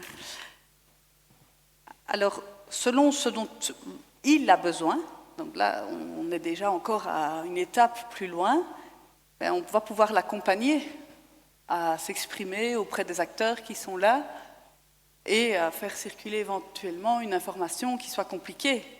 Mais ça, c'est si lui en a besoin et si ça fait partie de son plan d'expression de la problématique qu'il rencontre. Et c'est souvent par rapport à ça qu'on commence à avoir des craintes en tant que professionnel. Mais qu'est-ce qu'il va nous demander en fait? Avec quoi il arrive ce petit-là? Parce que on a parfois des grosses surprises et comment on les gère ces surprises? Est-ce qu'on doit les dire? Est-ce qu'on ne doit pas les dire? Et là, heureusement, on se pose 20 000 questions. Idéalement, il faut qu'on se les pose et puis il faut qu'on l'aide en même temps. Et puis se faire superviser et tout le brol. Mais on a, ce que je trouve triste, c'est que des quelques cas d'exception nous figent pour tous les autres. C'est-à-dire que ce qu'on a en tête en tant que professionnel, c'est ce qui fait peur. Oui, mais qu'est-ce que je fais si l'enfant, à l'occasion d'une audition, que ce soit judiciaire, que ce soit scolaire, à l'occasion d'un médecin qui va expliquer, écoute, je vais prendre ta température, j'en sais rien moi, tu as une grippe, voilà le traitement que je te propose, ça implique que tu vas devoir être courageux, mettre des petites gouttes dans ton nez, etc. Et que là, l'enfant balance une info de type « je me fais battre, je subis des violences » ou « j'ai un grave problème dans ma vie ». Et là, on commence à paniquer en se disant « mais je fais quoi de cette info-là, en fait ?» Et là, ça me fige. Et pour le vivre au quotidien, c'est pas tous les jours, 50 fois par jour, hein, que ça arrive. Ça arrive, mais c'est rare. Heureusement, proportionnellement, on n'a pas, à chaque enfant qu'on auditionne, des événements ou des informations de ce type-là. Alors là, je ne parle pas de la casquette protectionnelle mineur en danger, où là, c'est un peu plus une norme, mais en médiation, ou en réception de cette parole de l'enfant et ce droit de participer à son monde, ce n'est pas une norme qu'on va avoir affaire à des grosses informations. Et là, je remercie la petite, Olivia et ses parents, de m'avoir autorisé à vous montrer son petit témoignage, parce que quand je veux faire juste connaissance avec elle, elle a 8 ans, elle me dit, et ça ce sont les outils pour ceux qui aiment continuer leur parcours, de Lorraine Filion, et ma méthodologie est un peu différente, mais elle s'inspire fortement de ce qu'elle propose. Donc on filme l'enfant qui remet un message à ses parents. Ça pourrait être à n'importe qui d'autre. je pense à un harcèlement scolaire, qu'est-ce que l'enfant victime voudrait dire au groupe qui l'a mis à mal pendant X mois, peu importe. Donc, elle me demande, moi je voudrais dire à maman ça, à papa ça, puis tu veux lui dire comment? Tu veux que moi je le dise à ta place? Tu veux qu'on fasse un petit moment avec tes parents et tu leur dis en direct? Ou tu veux filmer? Moi je montre, je propose tout ce qui est possible pour elle. Et elle dit, oh c'est cool, on fait comme les youtubeurs qui me filment. Et donc on pourrait croire avoir une crainte sur le contenu de nouveau. Ici, il y avait une différence d'âge de 20 ans entre papa et maman. Maman quitte papa et c'était tellement inconcevable pour monsieur, qui était vraiment dans un deuil affreux. Il a dit, il faut que vous m'aidiez à faire interner madame, parce qu'elle me quitte, c'est qu'elle a un problème psychiatrique, c'est pas normal. Et il venait vraiment avec une détresse humaine énorme. Et il disait, et vu ce que tu nous as fait, les enfants ne veulent plus te voir. Enfin, c'est pas concevable. Tu ne peux pas et me quitter et que les enfants veulent encore venir chez toi. Donc je dis, je vais voir un peu si les enfants ont envie de s'exprimer sur cette question. Je la reçois toute seule et elle me demande de faire cette vidéo. Et là, je voudrais que tous, on profite de ce qu'il y a dans la tête d'un enfant. J'adore Olivia parce qu'on est toujours à se dire ouais, séparation ou harcèlement ou difficulté médicale et puis eux en fait c'est un problème de chemisette. Avant séparation, c'est maman qui gérait les vêtements et avec la nouvelle réorganisation familiale, papa prend des tâches de maman, maman va devoir prendre des tâches de papa et elle, elle a trop chaud. Voilà. Ça, c'est plus la norme de ce qu'on a comme message. Et puis on aura des cas vraiment beaucoup plus difficiles à gérer, mais c'est triste de priver des enfants qui veulent peut-être raconter une anecdote à table d'une belle-mère qui dit « toi, t'es ta mère tout crachée avec un air de dégoût ». C'est plus facile quand même d'offrir aux enfants leurs droits et de ne pas les filtrer en amont quand on sait à quel point ça peut troubler sur du long terme. Eux, leur enjeu, c'est parfois ça. Et donc, c'est pas compliqué. Enfin, je crois franchement qu'on sous-estime les professionnels sur cette possibilité de prendre la parole de l'enfant. J'ai pas dû, là, me faire superviser pendant 48 heures et avec 50 autres collègues pour savoir comment est-ce que j'allais dire à papa, tu mets des chemises moins chaudes. Ça a été assez simple. Et c'était même très agréable. Ça a détendu l'atmosphère quand j'ai dû traiter avec les adultes. Et puis, dans se faire circuler l'information, c'est pas toujours des chemises. Et c'est pas non plus toujours des faits de mœurs non dits, inceste et compagnie. Il y a tout un panel d'informations et d'objectifs que l'enfant se donne entre les deux. Par exemple, je reçois un jugement qui me désigne comme médiateur. Les filles ne veulent plus aller chez maman, aliénation parentale, due au papa. Ok, bon, je n'ai rien vu. Je reçois madame, je reçois monsieur. Madame qui dit, il aliène les enfants, il remonte la tête, vraiment, les enfants ne veulent plus me voir. Monsieur de dire, toi tu ne sais pas gérer les enfants, ce qui confirme donc un peu la thèse du juge et de madame. Et j'en ai marre de ramasser à chaque fois tes bourdes. Ça, c'est les deux versions qui me décrivent des enfants. J'en ai à nouveau 15 dans ma salle, et puis je reçois les deux petites de 8 et 6 ans. Et un enfant, c'est pragmatique, c'est logique, c'est efficace. Et dans mes questions ouvertes, j'échange avec ces petites, indépendamment l'une et puis l'autre. Et je dis, tiens, moi je ne te connais pas, tu me décris un peu comment tu vas, comment ça se passe, etc. Et là, elle explique, c'est simple, une semaine, on est les reines du monde. Papa, il est tout seul, il a pas refait sa vie, il a un boulot qui ne fait qu'une semaine sur 2, et quand on est là, c'est pieds en éventail, et papa nous gâte, nous chérit, et je ne parle pas de finances ou enfin, de cadeaux. Non, papa est dispo à 2000% pour ces deux petites. Chez maman, en dessous de 8 et 6 ans, il y a 4 autres enfants. Un nouveau compagnon, qui n'est pas toujours très tendre, il faudrait que je lui prête mes livres avec mon ordinateur d'éducation positive. Et maman bosse parce qu'il faut de l'argent, on n'a pas facile financièrement chez maman, elle est épuisée, cette maman. Épuisée. C'est pas maman qui me le dit. Je la prends, là, je reste en médiation avec des adultes, je ne suis même pas au courant qu'il y a une fratrie composée quasi, parce qu'ils venaient pour gérer les frais extraordinaires, point final, il n'y a que ça à faire. Bon. Et donc, ces deux filles, avec beaucoup de respect pour l'un et pour l'autre, mais ils décrivent, c'est quand même plus facile à vivre quand on est chez papa. Parce que chez maman, il faut qu'on change les couches. Maman, parfois, est tellement épuisée, il faut qu'on fasse le repas. 8 et 6 ans.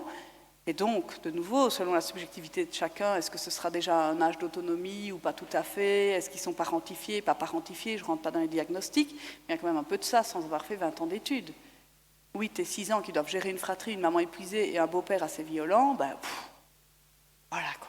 Il ne faut pas avoir fait 50 ans d'UNIF et 1000 formations continues pour comprendre que si moi on me propose un boulot pied en éventail et on vient m'apporter à boire, ou de 6 à 22 temps plein complet avec peu d'empathie, les enfants, je vous dis, ils ne sont pas très différents de nous. Et donc, moi, ça m'a permis déjà par rapport à ce diagnostic, on ne parle pas de diagnostic, je sais, mais bon, quand même, il est quand même marqué, ce truc d'aliénation parentale où on en parle. Je me dis, c'est peut-être un peu rapide, quoi. Et les filles ne le disent pas pour critiquer maman, qu'elles adorent. Elles disent juste, nous-mêmes, après, à l'école, on est un peu fatigués. Et puis, c'est moins gai, c'est juste moins gai. Et on adore maman. Alors après, en caucus, ça m'a permis de voir avec maman. J'ai juste demandé, j'ai vu les filles. Bravo pour votre composition et votre 3 nouveaux enfants. Et j'ai dit, comment vous allez, vous, madame? Les filles m'ont dit à quel point vous étiez quelqu'un de surfemme, quoi. Moi qui suis jeune maman, je n'ai qu'à vous regarder et à prendre des conseils de vous. Elle s'effondre. Et là, moi, je ne suis pas psy, donc je lui dis, écoutez, on peut vous soutenir. Dans ça, il y a des outils, vous n'êtes pas toute seule. Parce que ça... Alors, et là, madame, enfin, grâce à ce que les filles m'ont dit, mais avec leur cœur d'enfant, pragmatique, logique, sans jugement, en un caucus, ça m'a permis de gagner combien de temps, en fait, de compréhension de la situation, être rassurée aussi. Les petites, elles sont... Je vais dire bien dans les deux milieux. En tout cas, on n'est pas dans une posture de rupture de lien où je veux plus, où maman est la méchante, papa est le Dieu tout-puissant. C'était pas ça. Et on peut comprendre la situation de terrain. J'ai eu des ados comme ça. Ça, je pourrais aussi, mais j'ai pas le temps, montrer les vidéos de ces jeunes-là. Il me dit, bon, il est gentil, hein, papa, mais sa nouvelle compagne, la dernière fois, j'ai dû servir les chips dans sa démo de Sextoys, plus jamais. Et il me regardait, il était rouge écarlate, c'est juste la gêne, quoi. Et en plus, il y avait la mère d'un de ses potes qui a dit à son pote, lui, il était décomposé en préadolescence, il n'en pouvait plus. Et après, il se demande pourquoi je demande un peu plus chez maman, mais non. Après, on a reparlé un peu de la gestion de la sexualité intergénérationnelle. Bon. Ça a permis de gérer plusieurs choses.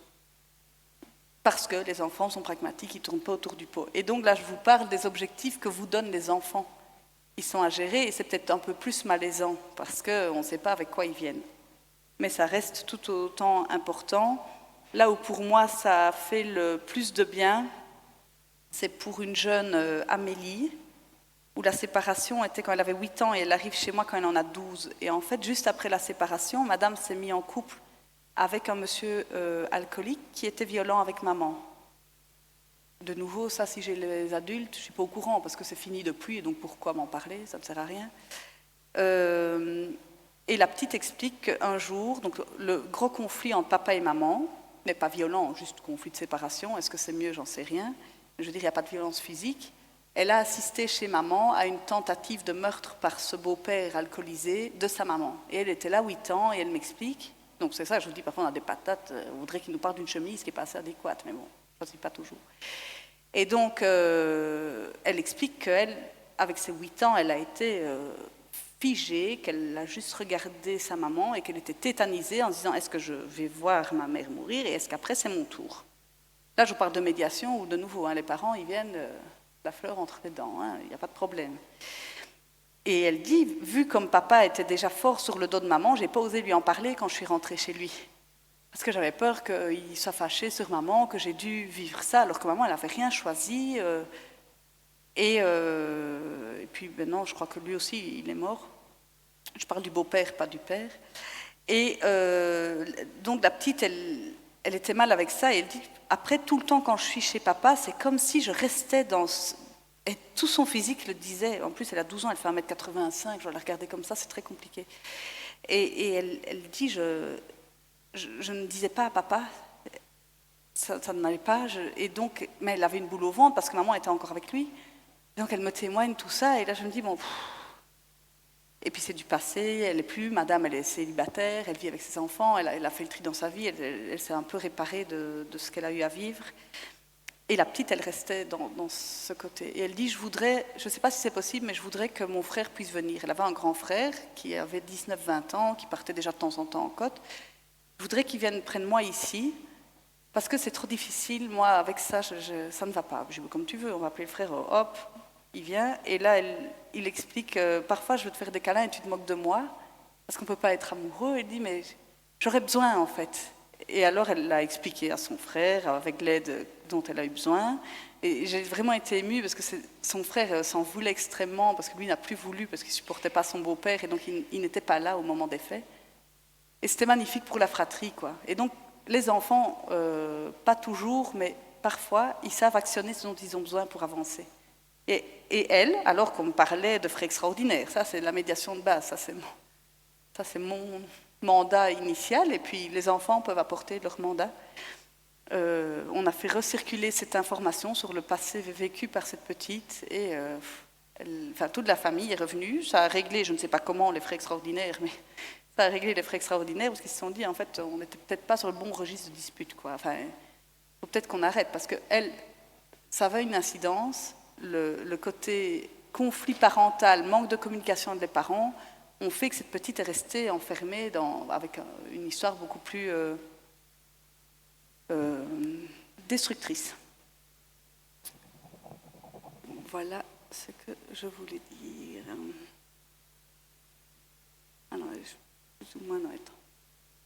Alors, les médiations, alors là c'est peut-être plus familial, mais retenez plutôt que faire famille ou permettre une histoire commune, ce sont les entretiens communs, où tout le monde est là.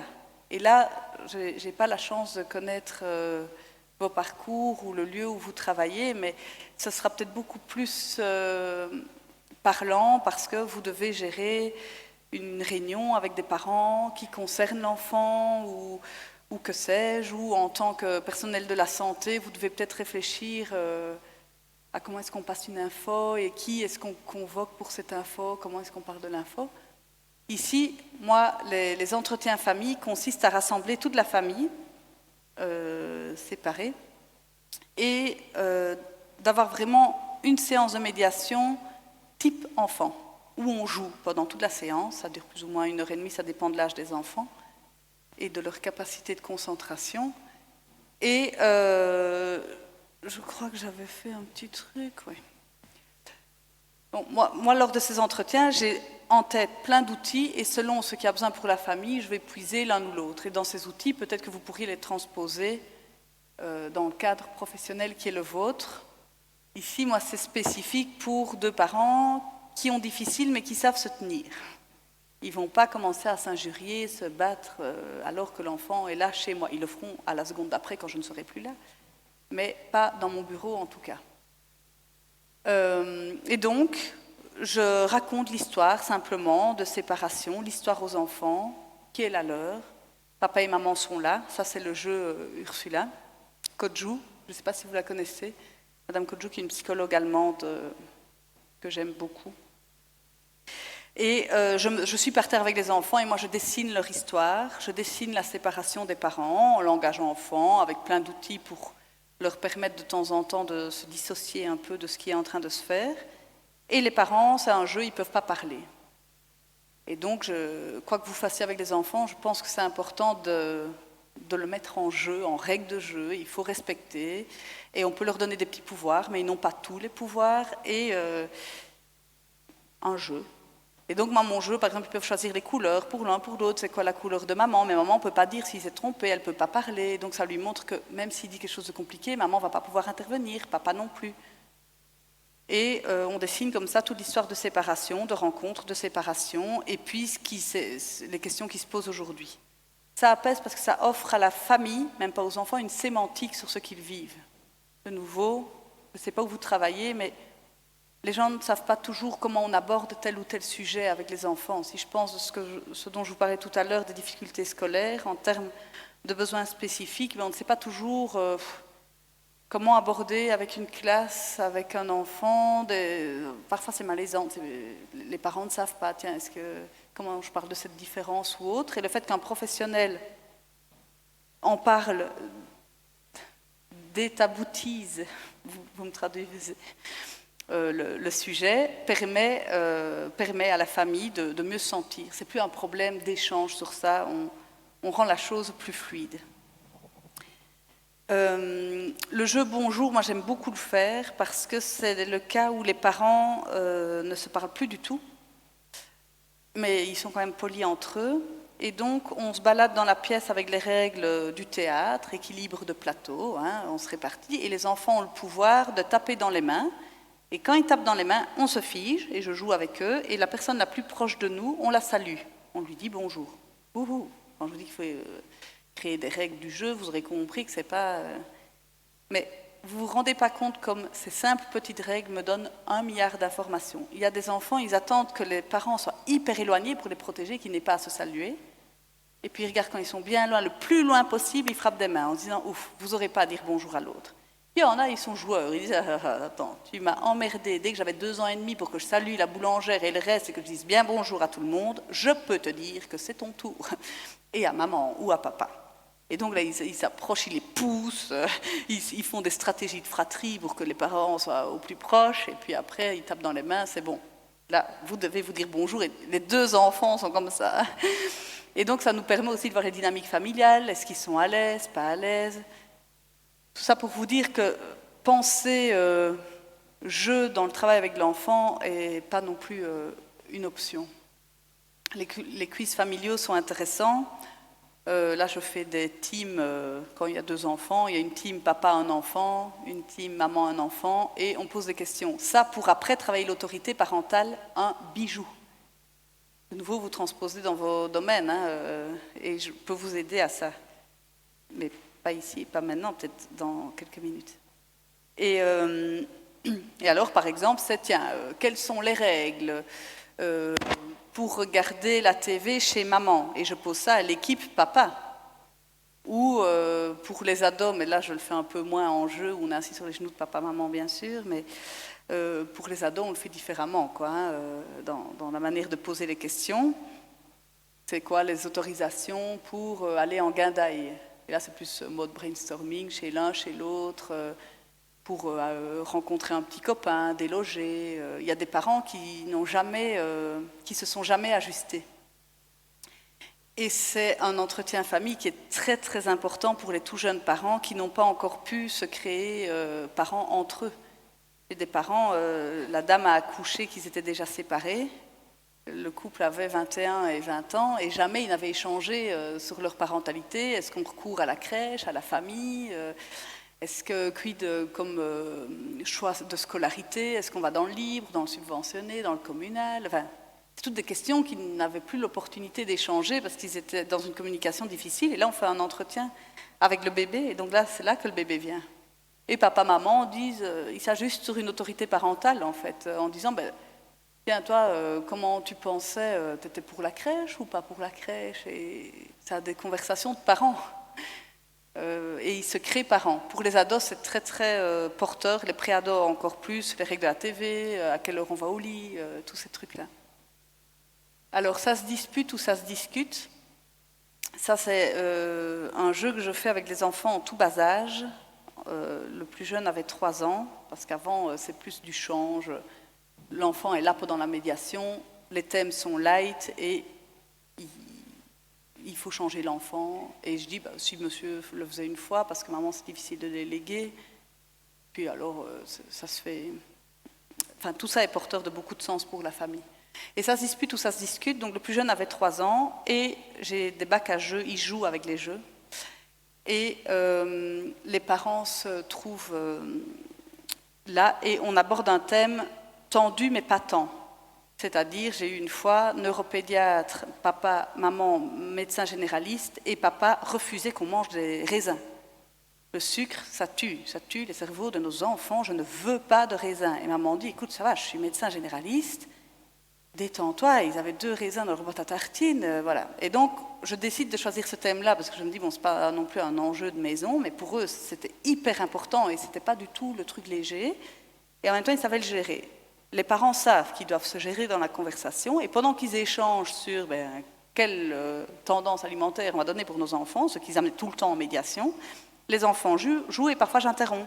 Je dis, les enfants, ça se dispute ou ça se discute? Ouf, ça se dispute. Et puis ils jouent. Puis je continue à parler avec les enfants de ce thème-là.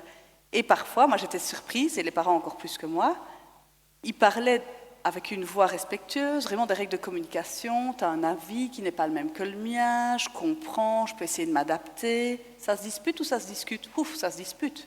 Je dis, les gars, il ne faut pas demander la semaine dernière, quand vous m'avez expliqué l'incident, où le père a débarqué, a arraché la boîte à tartines. Là, ça devait être même plus une dispute, quoi, guerre mondiale, dans leur tête à eux.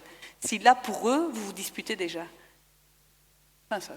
Tout ça est très intéressant, et j'en profite pour vous parler, oui, c'est là, de l'observation générale numéro 7. Parce que tout à l'heure, on a vu, qu'est-ce qu'on fait de cette tranche 0-3 ans? Donc c'est l'observation générale numéro 7 qui concerne justement la toute petite enfance, ces enfants qui ne savent pas parler. Et en 18 pages, ce que nous conseille le comité des droits de l'enfant, c'est d'être encore plus vigilant à leur laisser une place à l'expression à ces tout petits-là. Parce qu'ils ne savent pas déjà, ils n'ont déjà pas les mots pour le faire. Et donc dans ces 18 pages, ils nous invitent vraiment en tant qu'adultes, professionnels, parents, éducateurs, peu importe, responsables de cette nouvelle génération, de réfléchir à la manière dont ils peuvent s'exprimer, malgré qu'ils ne parlent pas, et d'autant plus qu'ils ne parlent pas. Et je trouve que le fait de réfléchir des entretiens communs, parce que bien sûr, si l'enfant a 3 mois, il ne va pas venir tout seul, parce que là, vraiment, on risque de faire arreux, et encore, il y a plein de choses à constater. Et quand j'y constater, ce n'est pas diagnostiquer, c'est juste à vivre. C'est intéressant, par cet outil-là, de leur donner cette place, juste d'être là, avec les intervenants, quel que soit le domaine dans lequel vous travaillez.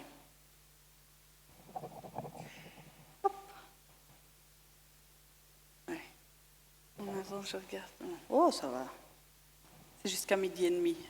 Je n'ai pas mes intervenants, mais voilà. Alors, je trouve, quel que soit de nouveau votre lieu de rencontre avec les enfants et ce que vous en faites, qu'il faut pouvoir étendre le champ. Et de nouveau, en tant que médiateur, on a une souplesse dans le cadre. Qu'est-ce qu'on propose? Je parle de boîte à outils, mais qu'est-ce qu'on met dans cette boîte à outils? Là, pour moi, on n'a pas d'obstacle à la création. Et avec les enfants, il faut peut-être penser les choses différemment. Là, je vous présente 2 types de médiation plus spécifiques, et donc là, on va vraiment rentrer dans quelque chose de très familial, mais ça a son sens partout, et vous êtes des acteurs qui sont touchés par ça. Les médiations transfert, j'entends par là les médiations, cette idée m'est venue avec ma casquette avocat. J'y étais pour un papa qui avait eu une grosse dispute avec sa nouvelle compagne, une belle grosse dispute, et la petite de 6 ans était là. La petite a été un peu marquée par cette dispute, et maman a décidé de ne plus remettre l'enfant à papa. Donc moi, j'arrive devant le juge en disant il y a une rupture de lien naissante. Grâce au modèle de consensus, j'ai un rendez-vous assez vite devant le juge. Et je dis, c'est pas possible, il ne faut pas laisser ce fossé se créer. Et la juge fait un peu la morale à madame d'avoir rompu le lien, à monsieur pour la dispute, mais voilà, c'est pas parce qu'on a une engueulade qui est inadéquate, heureusement, en tant que parent, qu'on n'a plus du tout droit à voir ses enfants. Et donc la juge dit, on est jeudi, demain, la petite rentre chez papa. Et là, moi, quand même, j'ai mes casquettes sur la tête, et je me dis, en tant qu'avocate de l'enfant, j'étais pas là lors de cette altercation. Je suis pour que cette petite revoie papa, mais peut-être qu'elle a besoin d'un coup de main. Peut-être qu'elle a besoin qu'on nomme cet incident. Alors là, je sors de mon cadre zéro objectif, mais j'essaie de me mettre à la place de l'enfant. Je me dis, ça va peut-être être rude de dire, écoute, ça fait 1 mois que tu n'as plus vu ton père, alors que c'était 1 semaine sur 2. Maintenant, tu y retournes demain, et c'est demain, tu l'apprends aujourd'hui. Et je me dis, la petite va peut-être être mal à l'aise, ou pas, je n'en sais rien, mais de nouveau, qui je suis pour anticiper ça? Le fait qu'elle sera à l'aise et que tout ira bien pour elle. Et donc, j'ai créé cette médiation qui vise à faire des transferts de garde d'enfants. Et donc, les parents amènent, un parent amène l'enfant, on joue à la dinette selon l'âge. parce que souvent la question se pose pour les enfants en bas âge pour ces choses-là. L'enfant fait un plat pour papa et maman, premier service, deuxième service. Voilà. Et en même temps qu'on sert les plats, on parle, elle a vécu ce qu'elle a vécu. Enfin, ça aussi, c'est une croyance. Hein. C'est difficile de parler des choses délicates. Ils ont vécu les choses délicates. Ça, c'est une expérience d'avocat protectionnel, peut-être plus, mais on n'ose pas aborder des scènes de violence. Il y a une croyance que parce que vous êtes professionnel et vous êtes là, vous allez être acteur de cette violence. Non, la violence, elle existe. Vous êtes peut-être là d'ailleurs parce qu'elle existe. Elle existe à tout autre moment, et j'espère pas tous les autres moments, mais c'est pas parce que vous êtes là en tant que médiateur que la violence existe. Elle existe indépendamment de vous. Cette croyance d'instrumentaliser l'enfant, de lui faire du mal parce qu'on va faire la réunion en médiation, il vit ce qu'il vit en dehors de vous, qu'il voit une heure, une fois dans sa vie. Hein. Et la difficulté, elle est peut-être ailleurs que chez vous. C'est pas pour ça qu'il faut mal faire son job. Et donc, pendant qu'on cuisine, on discute. Ce plat-là, il ne faudrait pas le casser. Tiens, papa, comment ça s'était passé, la dispute? Ah oui, comme ça. Et maman est là. Et j'ai dit, ça va, t'es cool pour passer chez papa. Et là, toutes les questions que je vous dis, ça ne s'est pas du tout passé comme ça, parce que je m'entends, ce sont des questions fermées. Mais dans le jeu, maman interagit, maman parfois fait part un peu de ses craintes. Tiens, ça fait combien de temps déjà que tu n'as plus vu papa? Ah, un mois, ok, ça va. Et qu'est-ce que tu vas lui cuisiner? Alors, il cuisine quoi, papa? Puis hop, on redistrait un peu l'enfant. Et puis, on sert le plat à maman. Et puis, on dit au revoir à maman, parce que le restaurant avec maman est fini.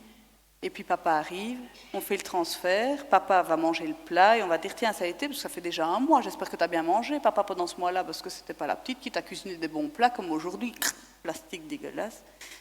Que tout le monde tête, d'ailleurs, c'est pas très Covid-friendly.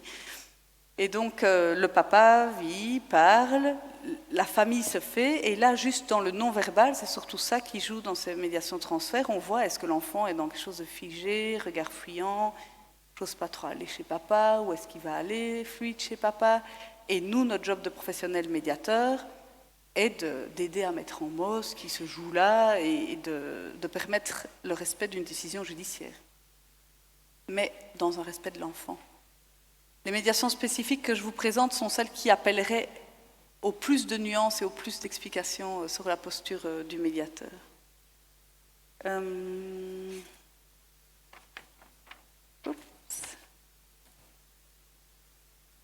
Alors, voilà. Les médiations, rupture de lien. Là, c'est encore plus différent parce qu'on est souvent, mais pas toujours, pour des ados.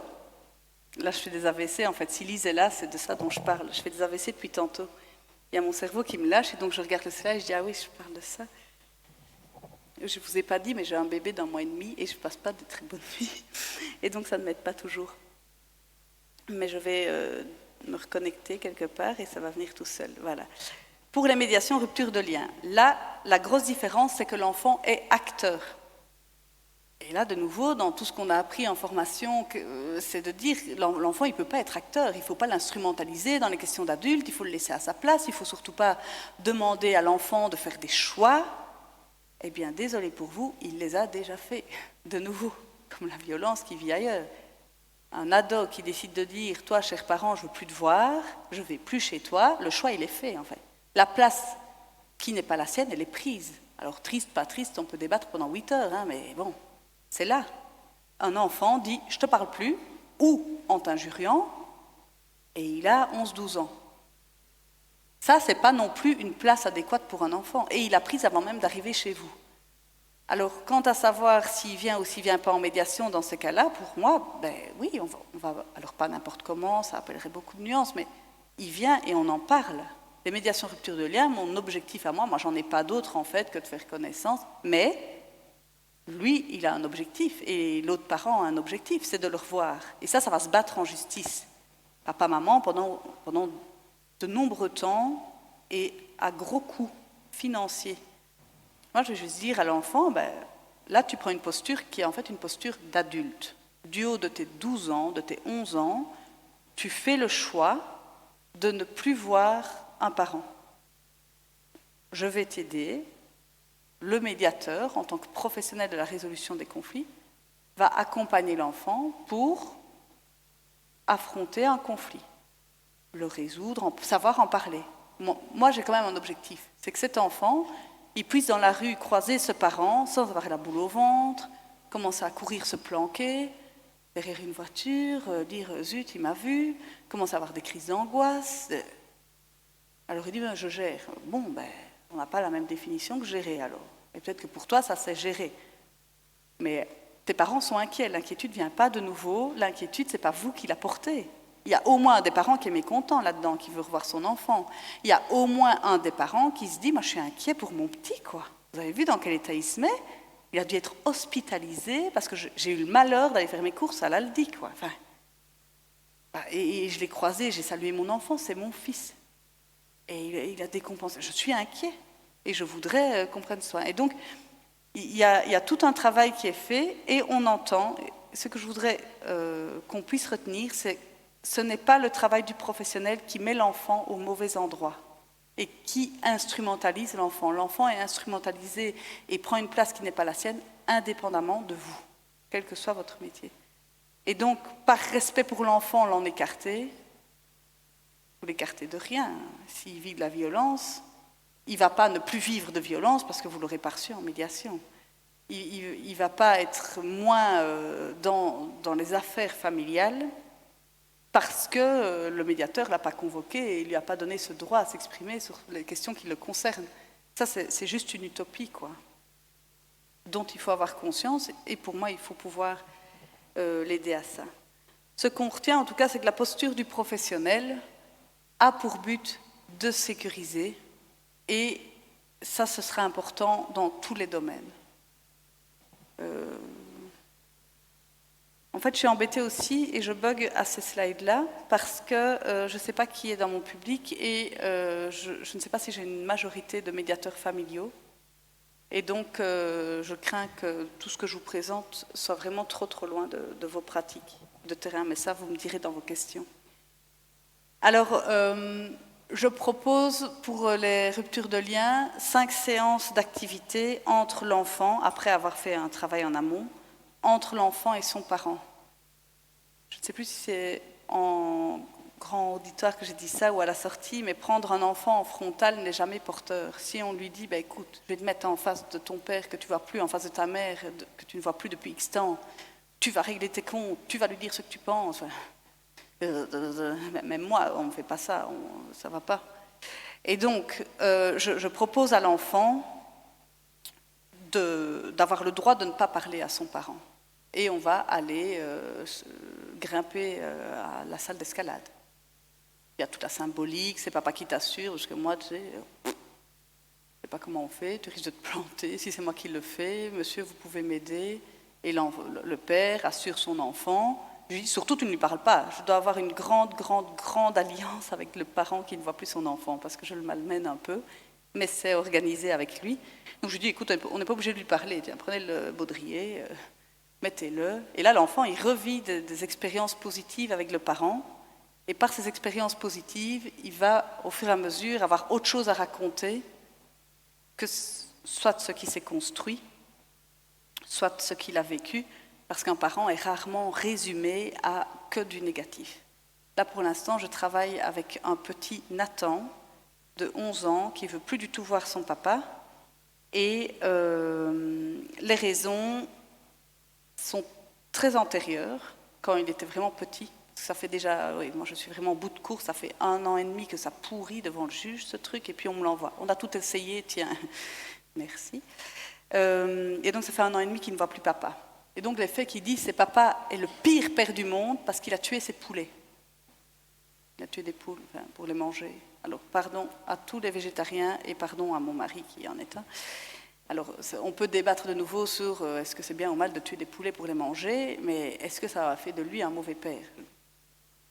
La question reste ouverte. Mais pour cet enfant, oui, ça montre toute la cruauté de ce papa. Pire, il a tué les moutons. Alors là, c'est vraiment pire, parce que papa, malgré tout, n'était pas capable de tuer lui-même, et donc il a appelé un ami, et il y a eu un problème au moment de tuer un des moutons. Et l'ami a donné le couteau à papa, et il fallait gérer vraiment une urgence, et on a dit au petit, tu ne veux pas amener un essuie, parce que là ça ne va pas. Ils étaient Et le petit décompense, parce qu'il a vu, même moi, je crois que si je vois devant moi un mouton qu'on égorge, je ne vais pas faire ma maline, bof. Et donc, l'enfant, du haut de ses 11 ans, c'était peut-être pas très adéquat. Mais est-ce que pour autant, plus jamais, il a droit à son fils, le gars? Et le fils n'a plus droit à son père non plus, pour rien. Pour aucune des valeurs que papa pourrait lui transmettre. C'est non, c'est fini, t'as tué des poules et des moutons, t'es le pire père du monde, et c'est tout, quoi. Et donc, avec ce papa, on travaille avec des animaux. Là, je ne grimpe pas au mur d'escalade. Je travaille aussi avec mes chiens dans de la médiation animale, mais là, c'est vraiment pas le thème. Et donc, je travaille avec mon chien et je confie mon chien à ce maltraitant des animaux qui est papa. Et en lui disant, d'ailleurs, vous ne lui faites pas de mal. Hein. Et puis, papa doit gérer mon gros chien, qui est d'ailleurs formé au mordant. Et ça, les ados aiment bien, parce que je dis, ben, monsieur, tu vas lancer le chien sur papa et il va le mordre avec quand même un truc d'apache. Et donc, tout ça, ce sont des jeux symboliques qui remettent du lien et qui font sens pour les jeunes. Qui font sens pour les jeunes parce qu'on ne les met pas en frontal avec ce qui ne va pas. Ça, de nouveau, je ne sais pas dans quel secteur vous êtes, mais s'il y a des difficultés avec un ami dans la classe, un prof, vraiment le côté frontal, je suis en face et je dois assumer quelque chose vis-à-vis de cette personne, je ne sais pas si c'est simple pour quelqu'un. Parce qu'il faut vraiment un bel ancrage, beaucoup de courage pour dire, moi, mon problème, c'est ça. Et les mots pour le dire. Et ici, en plus, avec les enfants, si on parle de la rupture de lien, eux n'ont pas toujours la maîtrise de tout ce qui se joue. Et parfois, ils sont dépassés par un harcèlement, par un problème médical qui a eu lieu. Le parent dit qu'il y a eu un problème médical, mais l'enfant, est-ce qu'il savait? Est-ce qu'il a eu conscience qu'à un moment donné, l'intervention qu'il a eue n'était pas adéquate? L'enfant qui rencontre des problèmes financiers dans sa vie, est-ce qu'il sait que c'est un problème de pas avoir de l'argent? S'il a toujours vécu comme ça, c'est peut-être sa vie à lui. Souvent, c'est le tiers qui ramène le problème et c'est difficile de l'affronter vraiment de but en blanc en direct.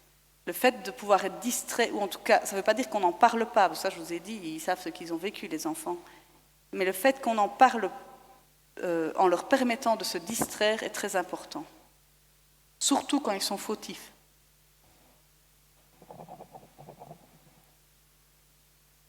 Voilà. Alors je voulais encore juste vous montrer 2 petits extraits des médiations dont je vous parlais tout à l'heure, parce que il faut que je regarde, ça va. Se pose aussi la question des outils qu'on utilise, qu'est-ce qu'on fait et ces choses-là. Moi, je suis mal à l'aise de l'aborder dans une formation de 2 heures parce que pour ces outils-là, ça dépend du cas par cas et puis il faut pouvoir vous mettre en exercice selon qui vous êtes, selon votre profession. Et donc, juste en 2 heures, vous dire, ben voilà, vous faites comme ça, comme ça, comme ça, comme ça, je ne suis pas à l'aise avec ça.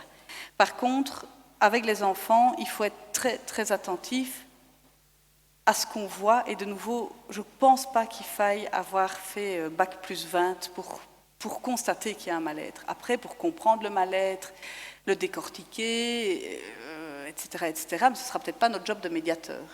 On n'est pas tout seul avec l'enfant. Il y a tout un réseau qui gravite autour de lui, scolaire, parental, et on n'est qu'un maillon de cette chaîne. Alors ici, c'est une famille qui vient, c'est un entretien famille, et parfois les enfants, ils jouent vraiment, ils sont tout à fait à l'aise, ils interagissent. Là, pendant que je suis en train de faire mon dessin par terre, les 2 enfants sont collés au mur. Quand je dis collés au mur, c'est vraiment, ils se tiennent les jambes, et c'est tout juste, ils n'ont pas un balancement quasi autistique, genre... Et pourtant, je les avais vus avant, je leur avais expliqué, ils étaient contents de venir et tout, mais très très difficile d'être dans la même pièce, papa-maman. Je fais tout ce dessin et à chaque fois, ils utilisent tous mes outils pour pouvoir se distraire de ce que je suis en train de faire. Donc, je dis, il y a un bar là, si vous voulez aller prendre une boisson, il y a les toilettes plus loin, et alors les frérots s'alternent, ils vont chercher à boire, ils vont aux toilettes. Et donc, moi, je ressens vraiment une chape de plomb dans cette médiation, pas possible. Et à l'occasion du petit qui va aux toilettes, je me dis, je vais leur demander, en fait, eux, comment ils se sentent. Parce que moi, je me sentais je sentais vraiment cette charpe lourde. Et on voit l'extrait où je demande un peu à tout le monde comment il se sent en attendant le petit. Je suis triste de ne pas pouvoir échanger avec vous, mais c'est quand même explicite. Je ne sais pas, il veut pousser mon mur. il me montre qu'il ne veut pas être là, il recule, il grimpe, je sais pas, il est grand, hein, c'est un préadoc, il a 11-12 ans, et il est là, il est en train de grimper sur le mur.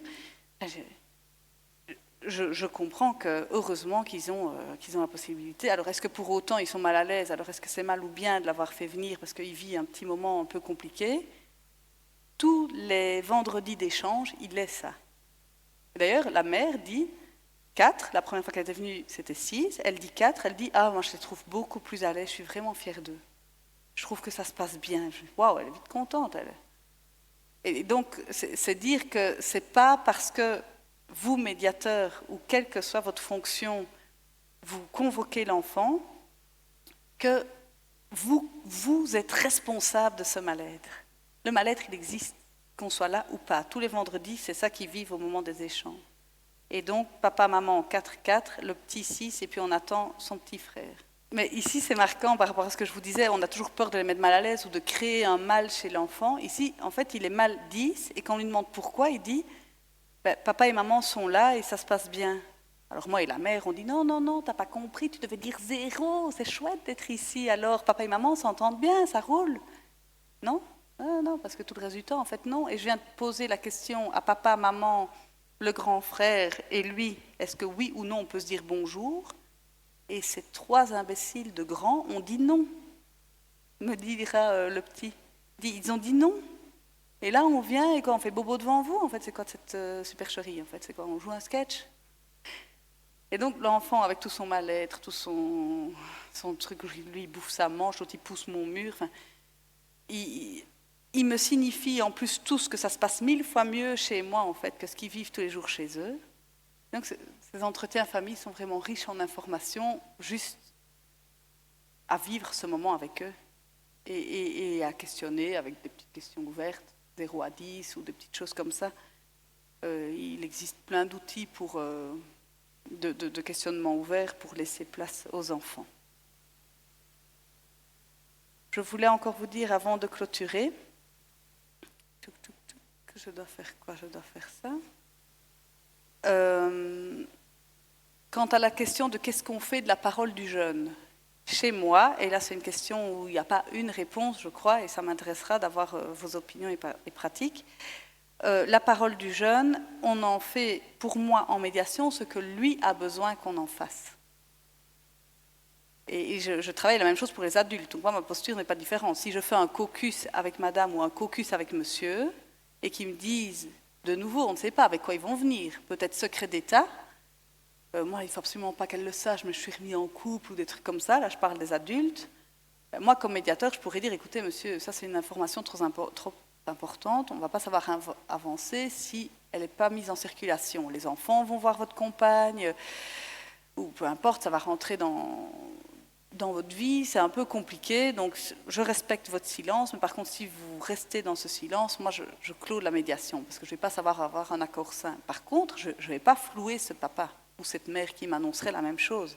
S'il décide un silence, ce n'est pas ma vie, enfin, qui je suis de nouveau pour aller faire tout exploser dans un système familial, quand bien même soit-il dysfonctionnant. Mais par contre, j'ai mes responsabilités professionnelles et je peux décider de ne pas continuer. Avec l'enfant, généralement, eux me mandatent et me demandent « tu veux bien m'aider à dire ça, tu veux bien faire ça » ou « comment on peut faire pour parler de tel élément » et on discute ensemble. C'est plus sur le comment que les enfants m'invitent à réfléchir, que est-ce qu'on le fait ou pas. Mais moi, la parole de l'enfant, je n'ai pas d'écrit, je ne remets pas aux parents.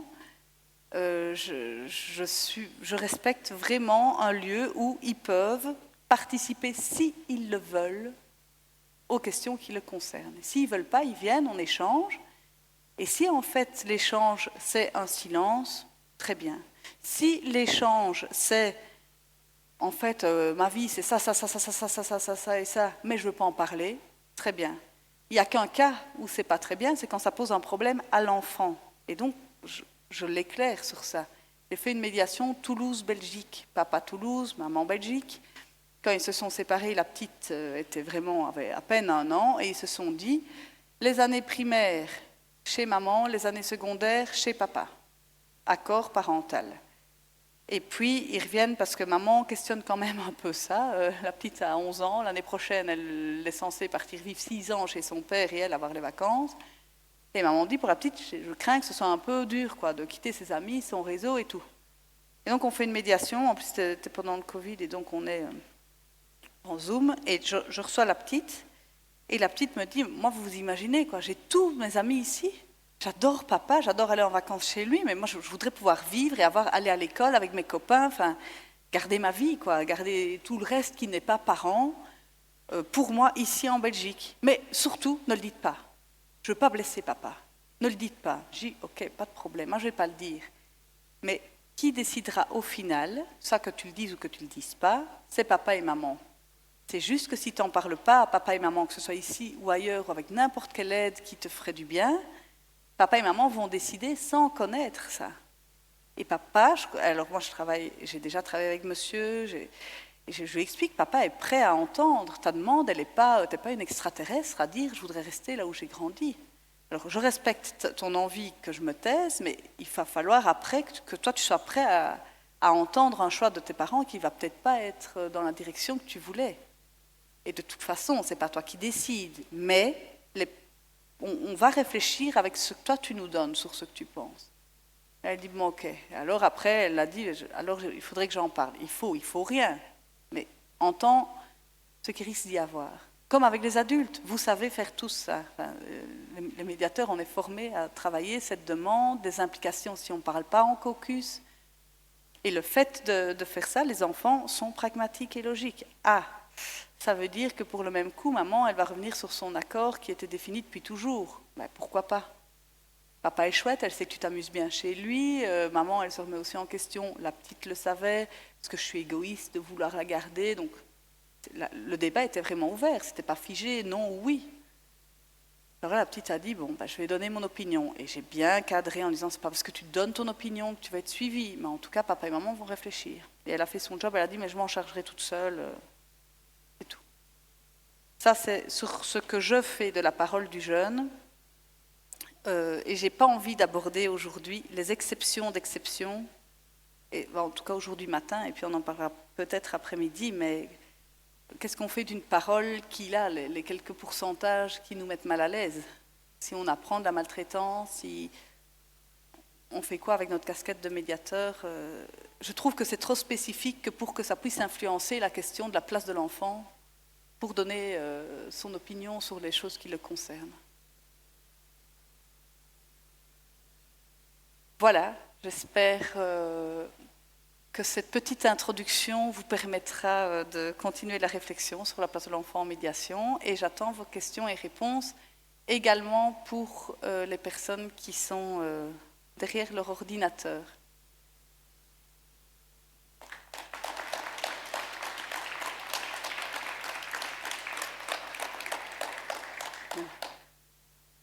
Et peut-être qu'il n'y a pas de questions.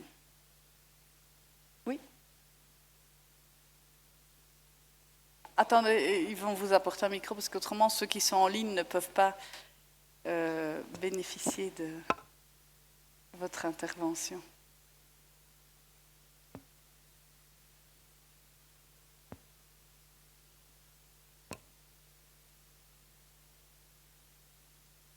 La question, c'était par rapport à l'autorité parentale. Vous avez dit.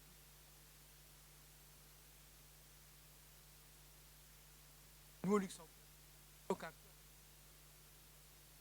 C'est l'accord des deux parents. Oui. En Belgique aussi, normalement. Bon, alors là, je vous parle d'une pratique modèle de consensus. Donc la question, c'est par rapport à l'autorité parentale, comment est-ce qu'on s'en sort si l'enfant vient, que les parents veuillent ou non? Ça risque d'être compliqué. Dans les faits, un parent refuse mordicus de me l'amener, je serais embêtée. Jamais je n'ai eu à rencontrer ça. Parce qu'on explique aux parents pourquoi et ce qu'on va faire. Donc moi déjà, dans la posture, c'est pas comme si c'était une option. On fait les agendas, ben ok, donc je recevrai les enfants mercredi prochain, ils finissent à quelle heure l'école? Voilà. Dans la posture, c'est pas une option. Je commence pas à semer le doute là où il n'existe pas. Ils en ont déjà assez. Et au même titre Ça, c'est une image que j'aime bien, mais au même titre que le dentiste ne me met pas un petit truc qui m'endort avant de me piquer, ben, chacun son job. Le dentiste, c'est ce qu'il fait. Et les parents viennent dans... Le cadre et la posture est faite pour que les parents viennent et se sentent en confiance. Voilà, on a fait l'agenda et tu iras la prochaine fois. La question n'est même pas posée sur le potentiel de dire non, qu'ils disent pas non. Moi, j'ai jamais eu un non, jamais, jamais, jamais. Maintenant, si j'avais un non, je travaille ça comme une demande en disant, chez moi en tout cas, ça met un terme à la médiation. Je dis, moi je suis embêtée parce que, en fait, votre enfant, il a des droits et puis moi, là, je projette. Mais d'abord, je travaillerai, tiens, qu'est-ce qui vous insécurise, pourquoi est-ce que vous ne voulez pas qu'ils viennent, je travaillerai comme ça. Et je ne sais pas si un jour j'aurai un non, mais là, j'en ai encore jamais, jamais eu. Et donc, légalement, nous rencontrons la même difficulté que vous. Mais je crois que dans la posture, c'est comme ça, c'est comme ça. Quand vous allez chez n'importe quel professionnel pour vous, on vous dit, vous attendez dans la salle d'attente avant de rentrer, vous ne vous dites pas, mais en fait, j'aime pas trop. Oh non, moi je préférerais pas. Et si on vous dit, surtout avec le Covid, on vit tout ça pour le moment, des contraintes tierces. Vous allez à un rendez-vous pédiatrique, eh bien, vous devez choisir combat parental. J'ai eu ça avec mon homme, on s'est presque arraché les yeux. Qui a le droit d'aller chez le neuropédiatre avec le gosse? Et là, on se regarde, on dit, il va falloir choisir, pour avoir une info sur la pédagogie de l'enfant, qu'est-ce qu'on va faire de lui, quoi. On accepte ça, on dit, ça, ce sont les règles. Les gens ne sont pas différents, quelle que soit la médiation, on leur dit, voilà, dans le cadre ici, on fait une médiation scolaire, on est en train de travailler le projet de l'enfant, le comportement de l'enfant, les difficultés vécues en famille, et on vous propose. C'est comme ça. Et je ne suis pas dans une posture haute. Hein. Je suis vraiment, ma posture d'ailleurs est une position basse où j'explique. Et si j'avais le cas de quelqu'un qui me dit, je ne veux pas voir, je dis, d'autres médiateurs ne font pas ce travail et ne reçoivent pas l'enfant, c'est mieux que vous travaillez avec eux, parce que moi je vais être embêtée, parce que là vous me demandez de parler d'une affiche, je ne sais pas, de parler, plus je suis dyslexique, donc moi les mots sont vraiment des dessins. Donc vous me demandez de parler de N-A-T-H-A-N. Voilà. Je ne sais pas c'est quoi ça. Voilà. Et donc moi je ne vais pas savoir travailler. Je crois que j'irai là. Et en disant, mais il n'est pas obligé de parler, je veux juste le voir, faire connaissance, c'est qui ses copains d'école, qu'est-ce qu'il aime faire après. Enfin, je ne sais pas. Je ne vais pas... Voilà. Il y en a qui me disent, il va en rupture de lien, j'en ai beaucoup qui me disent, moi je veux bien, mais il ne va pas venir. Je dis, ça vous vous expliquerez devant le juge, c'est pas mon problème. Parce que le juge, mais ça c'est toute une collaboration dans le modèle de consensus, j'ai demandé que quand il voulait les médiations rupture de lien, ils mettent explicitement que je dois voir l'enfant au moins une fois.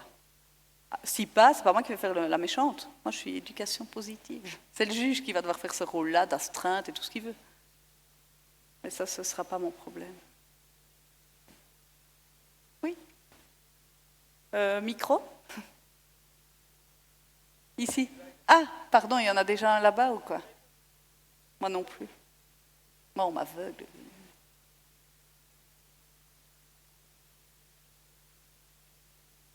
Voilà, c'est pour madame.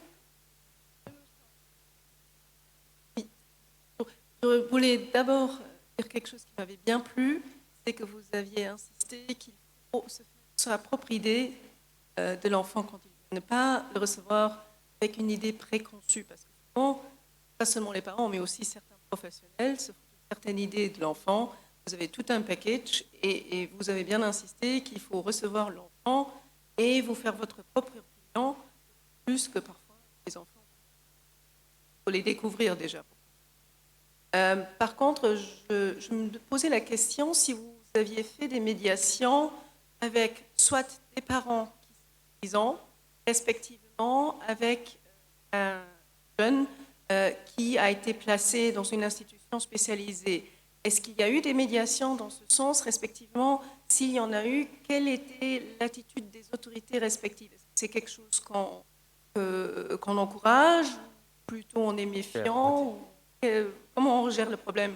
Parce que au Luxembourg, à mon avis, c'est très rare, pour ne pas dire très très rare. C'est ça. Nous, il y a eu un projet de Cécile. Oh, si elle savait que j'ai oublié son nom. Ah zut, c'est filmé. Faites qu'elle ne soit pas là. Pardon, Cécile, j'ai oublié ton nom de famille. Cécile. peu importe, projet pilote en prison, faire des médiations au niveau de la prison. Mais ça n'a pas fort fonctionné, ne fût-ce que par le volontariat de la médiation. L'obstacle n'a pas été les autorités, mais le binôme parental. En disant, il ne faut pas pousser. Quand il est en prison, moi j'ai d'autres modèles à montrer à mon enfant. Niet, autorité parentale, pas de médiation tout court en fait. Pas de médiation, ni madame, monsieur, ni quoi que ce soit. Ce que j'ai eu, c'est des condamnations correctionnelles, condamnation papa avec bracelet et autres pour violence contre maman, qui venait après en médiation. Ça, j'ai eu, mais on sort du cadre que vous présentez vraiment du lieu prison, parce que notre difficulté par rapport aux prisons dans le projet pilote dont je vous parle, c'était qu'on nous accepte entre leurs murs. Et il y a actuellement encore un projet, mais plus pour faire des groupes de parole. On sort à nouveau de votre question, mais je ne crois pas que l'obstacle sera le principe, papa est en prison et puis enfant. Et là, au protectionnel, j'ai peut-être plus de cas où les enfants me demandent. Moi, je voudrais vraiment revoir mon parent et le parent est en prison. Il n'y a même pas besoin de médiation, ces gens-là. Enfin, ça dépend le fait qui a justifié l'enfermement. Mais les enfants qui me demandent quand est-ce que je vais revoir papa ou maman, voilà, au protectionnel, j'ai un magnifique témoignage d'une maman qui a essayé de tuer sa fille. Et j'y suis pour la petite. Et la petite, tout le mandat, c'est quand est-ce que je retourne chez maman? Quand est-ce que je retourne chez maman? Et elle y est retournée très vite, etc. Enfin, c'est un cas spécifique, mais là, on a attendu que madame sorte. Et elle avait des droits de visite, enfin, c'était pas un problème, en fait. Voilà. En tout cas, le cadre prison est difficile en termes de sécurité, rentrer dans la prison. Et ce que nous témoigne le milieu carcéral, c'est qu'ils en ont marre, en fait, des externes qui ont un petit projet, qui veulent sauver le monde, et puis ils vont venir pendant 2 semaines. Il y a déjà un assez gros turnover des détenus. Et donc la difficulté du groupe, du lieu, si on commence une médiation là, puis après il est envoyé dans une autre prison pour X raisons, et ça rompt le travail, ce qui fait des dépressions, violence, gestion par les gardiens, burn-out. Donc ils ne sont pas chauds. Voilà, bon, à voir avec ça chez vous. Oui? Micro. Eh bien, ils font une kiné intégrée ce matin. J'espère que vous avez un compteur de pas, parce qu'alors c'est génial, je vous dis, je suis très ludothèque. Moi, il faut... Ouais, ok, on n'est pas encore fait assez. Bonjour, tout d'abord, je vous remercie beaucoup pour ce cours très riche, mais ma question importante, je connais bien que la présence d'un enfant dans la médiation familiale, c'est un défi et un paradoxe avec ou contre, mais ma question, est-ce que le médiateur familial qui a effectué, qui porte la parole de l'enfant, ou bien un spécialiste professionnel, 2 médiateurs peut-être, pour faire la médiation familiale. Et deuxième question, comment le médiateur familial reste neutre à l'égard de l'enfant et à l'égard des parents en même temps? Et oui, merci, je vous remercie. Merci beaucoup. Alors, qui prend la parole? On invite à une interdisciplinarité. C'est pas BI, c'est le comité des ministres, etc., dans les recommandations qu'ils peuvent faire. Ils recommandent, y compris le comité des droits de l'enfant, une interdisciplinarité quand on travaille avec l'enfant, que ce soit en supervision, au moment d'avoir la parole de l'enfant. Donc moi, je crois que si une personne ne se sent pas à l'aise avec l'enfant et ne se sent pas outillée, et ne se forme pas dans les outils enfants, je crois que c'est mieux que ce soit un tiers. Maintenant, l'idéal pour moi, c'est qu'il n'y ait pas de filtre et que la personne qui doit faire le travail, qui travaille la famille, voit l'enfant et rencontre l'enfant. Parce qu'autrement, on ajoute des lectures, comme je disais, de subjectivité qui créent une distance. Et je trouve aussi que ça fait un peu comme si cette parole était quelque chose de grave. Je trouve qu'il y a une lourdeur quand on parle de la parole de l'enfant, qu'on a toujours l'impression que ça va être l'exception, les 10% compliqués, quoi, de faits compliqués. Or, peut-être que c'est une chemise à changer. Donc moi, je serais plus pour travailler sur la formation des professionnels et vraiment un outillage du professionnel pour être à l'aise avec cet enfant. Parce que je me demande parfois qui on protège. Est-ce qu'on protège les professionnels ou l'enfant, en fait, en ne le recevant pas? C'est une question qui parfois me chipote. Donc il n'y a pas qu'une solution. Chacun fera comme il veut, mais moi, je préfère le contact direct. Et comment est-ce que le médiateur reste neutre? Comment est-ce que le médiateur reste neutre avec madame, monsieur, avec l'école, l'institut et les parents?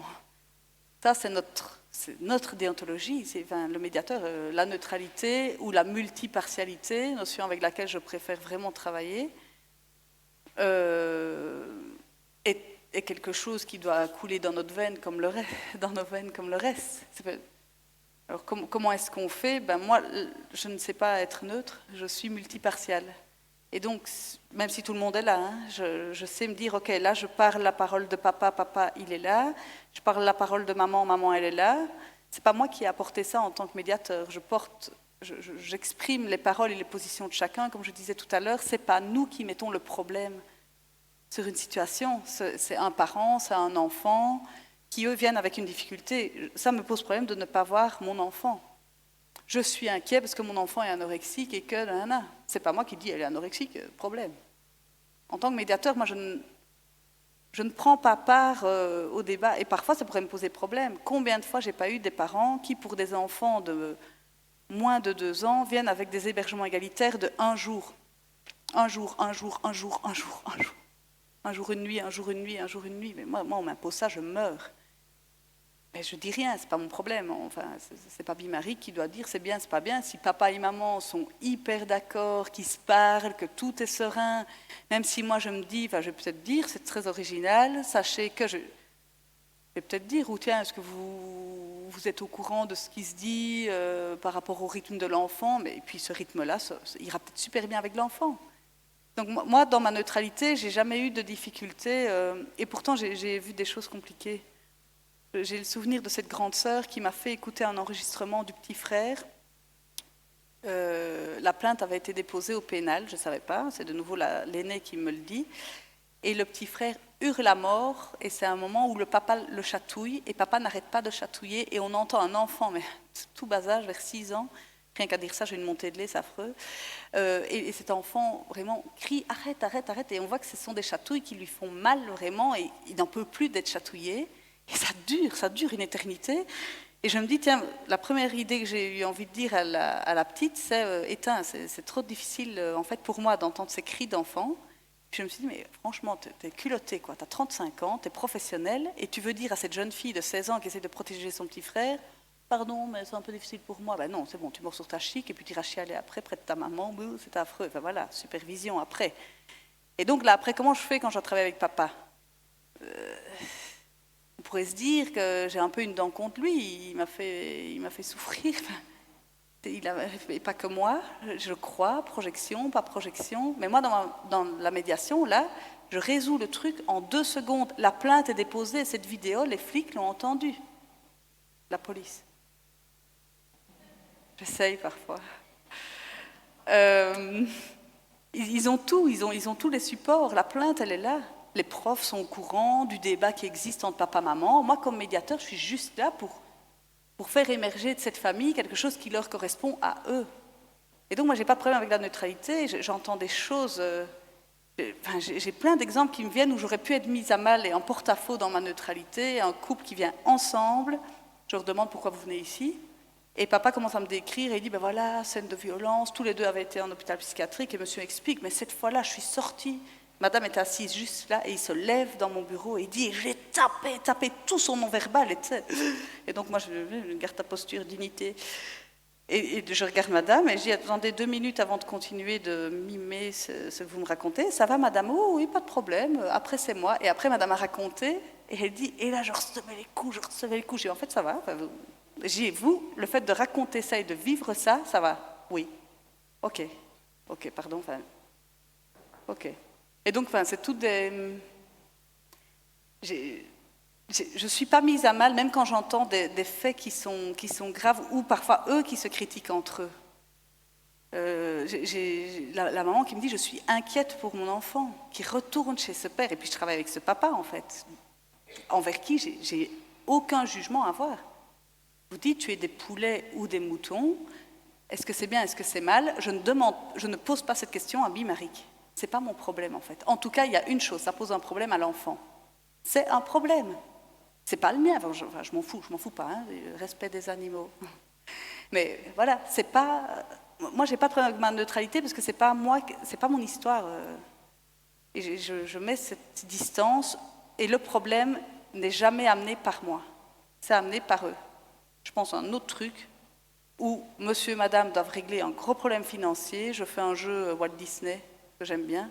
Pourtant, il n'y avait que des adultes. Et je pose plein de post-it sur, tiens, comment régler ce problème financier. Et dans tous leurs post-it, il y avait mis 0 déchet.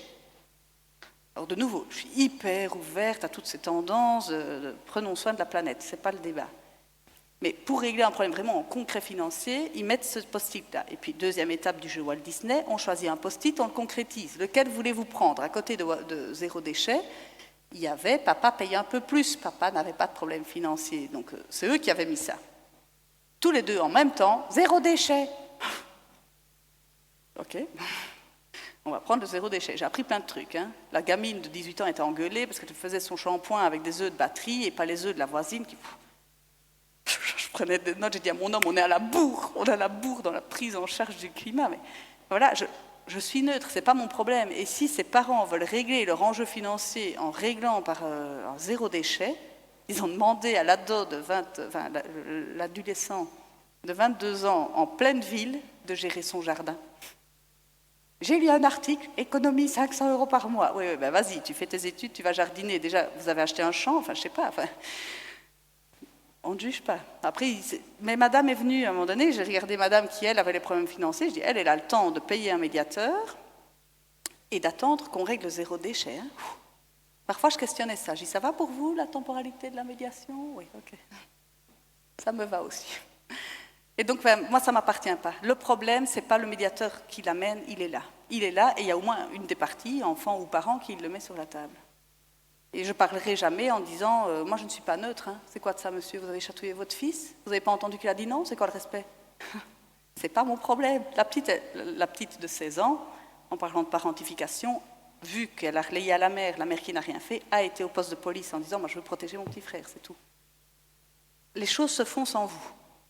Il n'y a pas besoin toujours du médiateur, ni pour faire du mal, ni parfois pour faire le bien, ça se fait. Et si pas, c'est 5% du reste, ou 10%, on se fait superviser pour voir et quoi dans ce cas-là, mais pas en termes de neutralité. Ça, c'est une posture intégrée.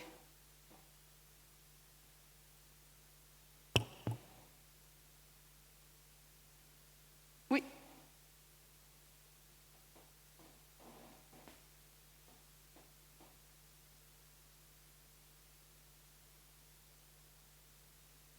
Vous avez dit que vous travaillez avec le mandat des enfants et des adultes, mais si j'ai bien compris, ils viennent quand même dans un cadre judiciaire puisqu'ils sont obligés. Et ensuite, vous avez aussi dit que vous faites de la parole de l'enfant ce qu'il veut qu'on en fasse. Mais est-ce que vous devez rendre des rapports au tribunal?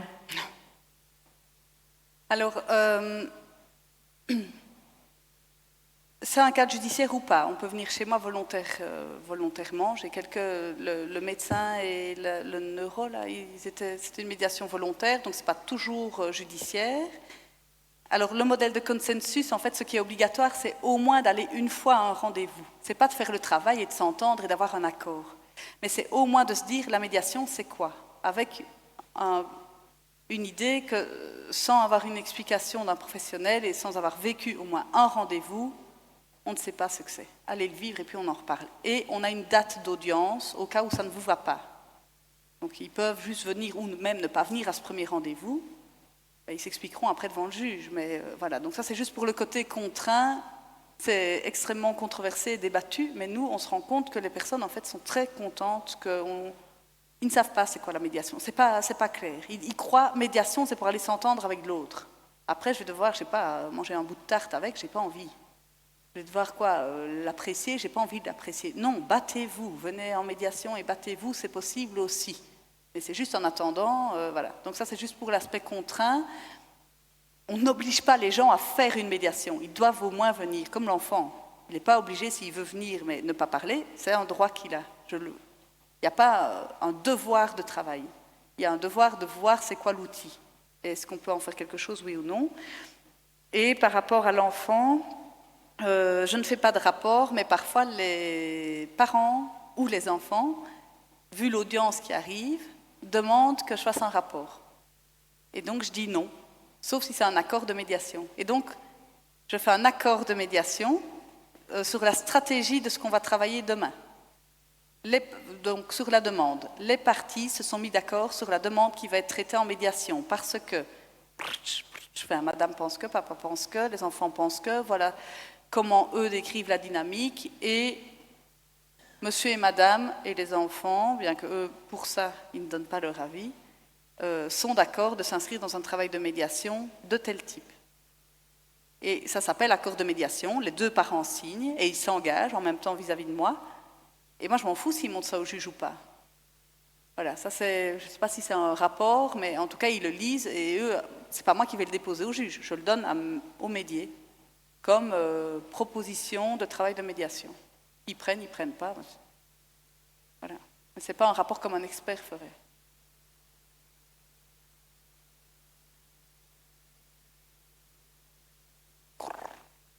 La gargouille.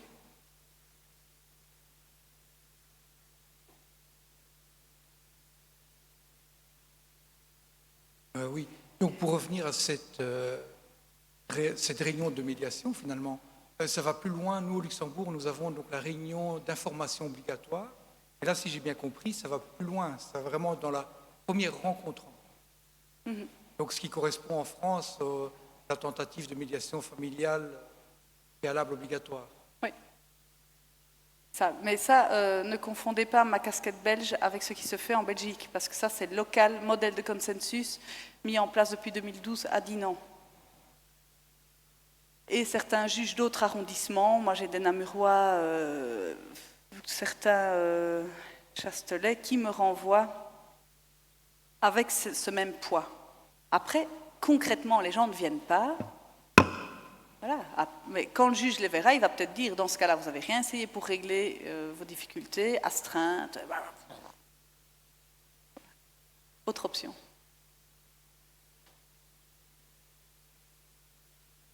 Est-ce que les personnes en ligne ont posé l'une ou l'autre question? Non, Netflix, hein, ça c'est toujours le problème. Oui. Ah oui, ça arrive, il faut.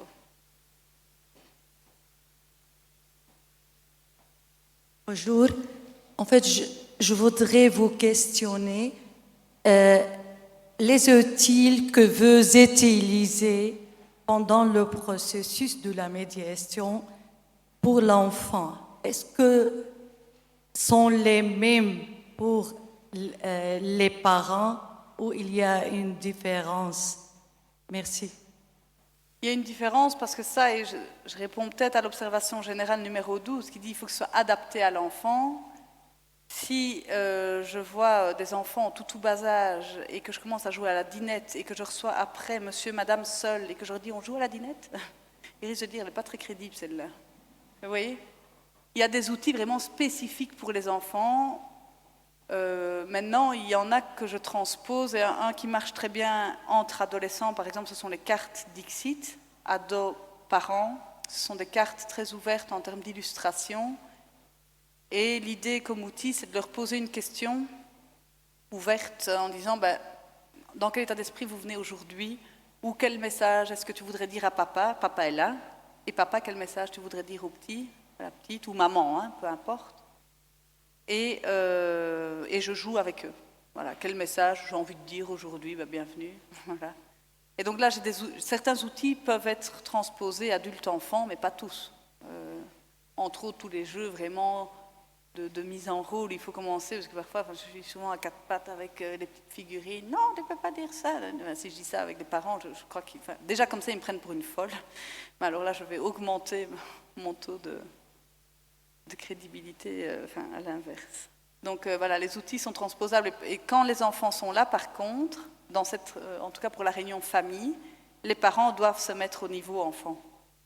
Donc là, si je dis 0 à 10, je le fais d'ailleurs avec les adultes, même quand les enfants ne sont pas là, mais si je dis qu'on joue au jeu bonjour, certains médiateurs le font sans enfants, ce jeu bonjour, où on se parle en marchant, des trucs comme ça. Ça porte un nom, mais vous aurez compris que moi et les mots, c'est compliqué, donc j'ai oublié le nom, mais ça, c'est un outil qui existe. Le fait de faire une médiation en mouvement. Voilà.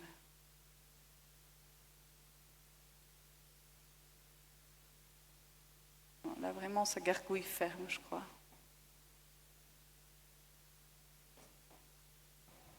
Mais vous allez dire que j'exagère, hein, mais moi, je trouve quand même il est ennemi. Voilà. C'est luxembourgeois. On m'a dit non, ça n'a rien à voir. En fait, on est cool. Mais non, je suis désolée. Il est 30. Et là, c'est bon. C'est l'heure. 29. C'est bien, vous permettez de ne pas me faire rentrer dans un stéréotype. C'est juste, on peut en discuter en après-midi, parce que vous avez l'expérience du modèle de Dinan, ce serait pour nous très, très intéressant. Vous pourriez présenter et raconter des expériences que vous faites avec les réunions mensuelles, comment ça se passe, et voilà, comment les différentes perspectives professionnelles convergent ou divergent, ou voilà, quelles expériences est-ce que vous avez faites pendant les 12 dernières années? Je peux répondre à ça un peu maintenant, et puis peut-être encore. Ça va aller? Tout le monde est en zone d'effort, sauf moi maintenant. On dépasse le délai. Bon, et donc, on a décidé en décembre 2012 de faire ces réunions, inspirées du Canada de nouveau. Ça s'est mis en place mode belge. Hein. Qui veut venir? Voilà, trouver un local, il y en a 4 qui ont dit oui. Et donc, il y en avait un par secteur, parce que la première fois qu'on a posé la question qui veut venir, on avait le parquet des représentants du barreau, des médiateurs, des experts, des psys, espace rencontre, en fait on était 15, mais 15 ça fait beaucoup, SPJ, SAJ, soit vraiment les acteurs des familles, il y avait même les acteurs de planning familiaux et des représentants scolaires, chez nous ce sont les CPMS, centres médico-sociaux pour les écoles. Et donc on était tous autour de la table et le premier travail qu'on a mis en place, c'est la présentation de nos professions pour avoir une plus grande connaissance, réalité de terrain, ce qui est difficile, pas difficile, avec un focus sur l'enfant. Et puis, une fois qu'on a fait ce tour de table, qui a déjà pris du temps, vu qu'on était 15 professions, ça fait au moins 15 mois, on se formait au fur et à mesure. Donc par exemple, on a eu des sessions, on fait quoi des enfants en bas âge au niveau de l'hébergement ? Et on est toute cette interdisciplinarité, on fait venir parfois une personne externe qui va présenter, et puis on débat avec nos formations et nos identités initiales au niveau professionnel.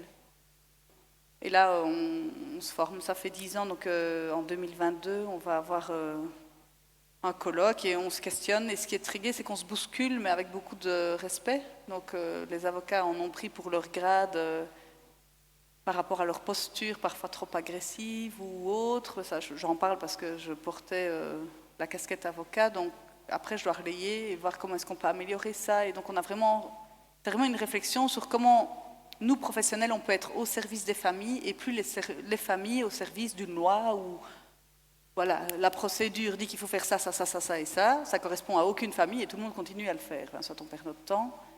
Je pense parfois au délai dans d'autres arrondissements où il y a la date d'audience, d'introduction, et puis on a une date 1 an et demi après. Et entre les deux, il faut qu'on échange des écrits. Super, 1 an et demi après, l'hébergement a changé, la situation professionnelle sur laquelle on a conclu a changé, et les clients sont dépouillés, quoi. Enfin, pour rien, parce qu'il faut tout refaire, parce que ça n'est plus d'actualité. Enfin, et donc ça, on a dit, on fait ce qu'on veut, mais on change ça, parce que ça, les familles, ça les épuise. Donc. Et on peut encore échanger beaucoup sur ça. C'est intéressant et ça touche à tout. Parce que pour tout, la question de l'enfant en médiation, là on a décidé de traiter de la question au niveau de la société de l'inceste, où on sait que par classe, il y en a 3 qui le subissent, mais qu'on ne dit rien, on ne sait pas, ça reste silencieux pour plein de raisons. Je ne vais pas dire bonne ou mauvaise, de nouveau, je ne rentre pas dans ce débat-là, mais on travaille beaucoup dans la prévention et on se dit il faut qu'on crée quelque chose. On ose parler, voilà, là j'ai osé, je ne sais pas si avant qu'on ait eu ce débat-là au niveau de la commission interdisciplinaire, j'aurais osé dire, voilà, on va traiter en termes de professionnels, en prévention de cette question-là. Comment? Ben, on est plein, il y a plein de cerveaux autour de la table, hein, et c'est très gai, puisque c'est des cerveaux d'orientation différente. Et puis, il y en a de ceux qui sont spécialisés, pas du tout en droit ni rien, mais justement en com, qui vont nous donner des outils ben, pour faire ça, on va plutôt travailler comme ça. C'est vraiment très actif et chouette, je trouve, comme échange interdisciplinaire. Voilà. Ouais, oui, il est temps.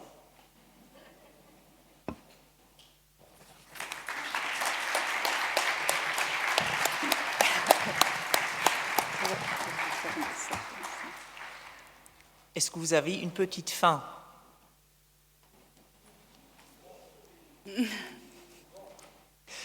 Nous vous invitons à un petit lunch ici autour de cette salle. Bon appétit et jusqu'à après, nous reprenons à 14h. À tout à l'heure et bon appétit.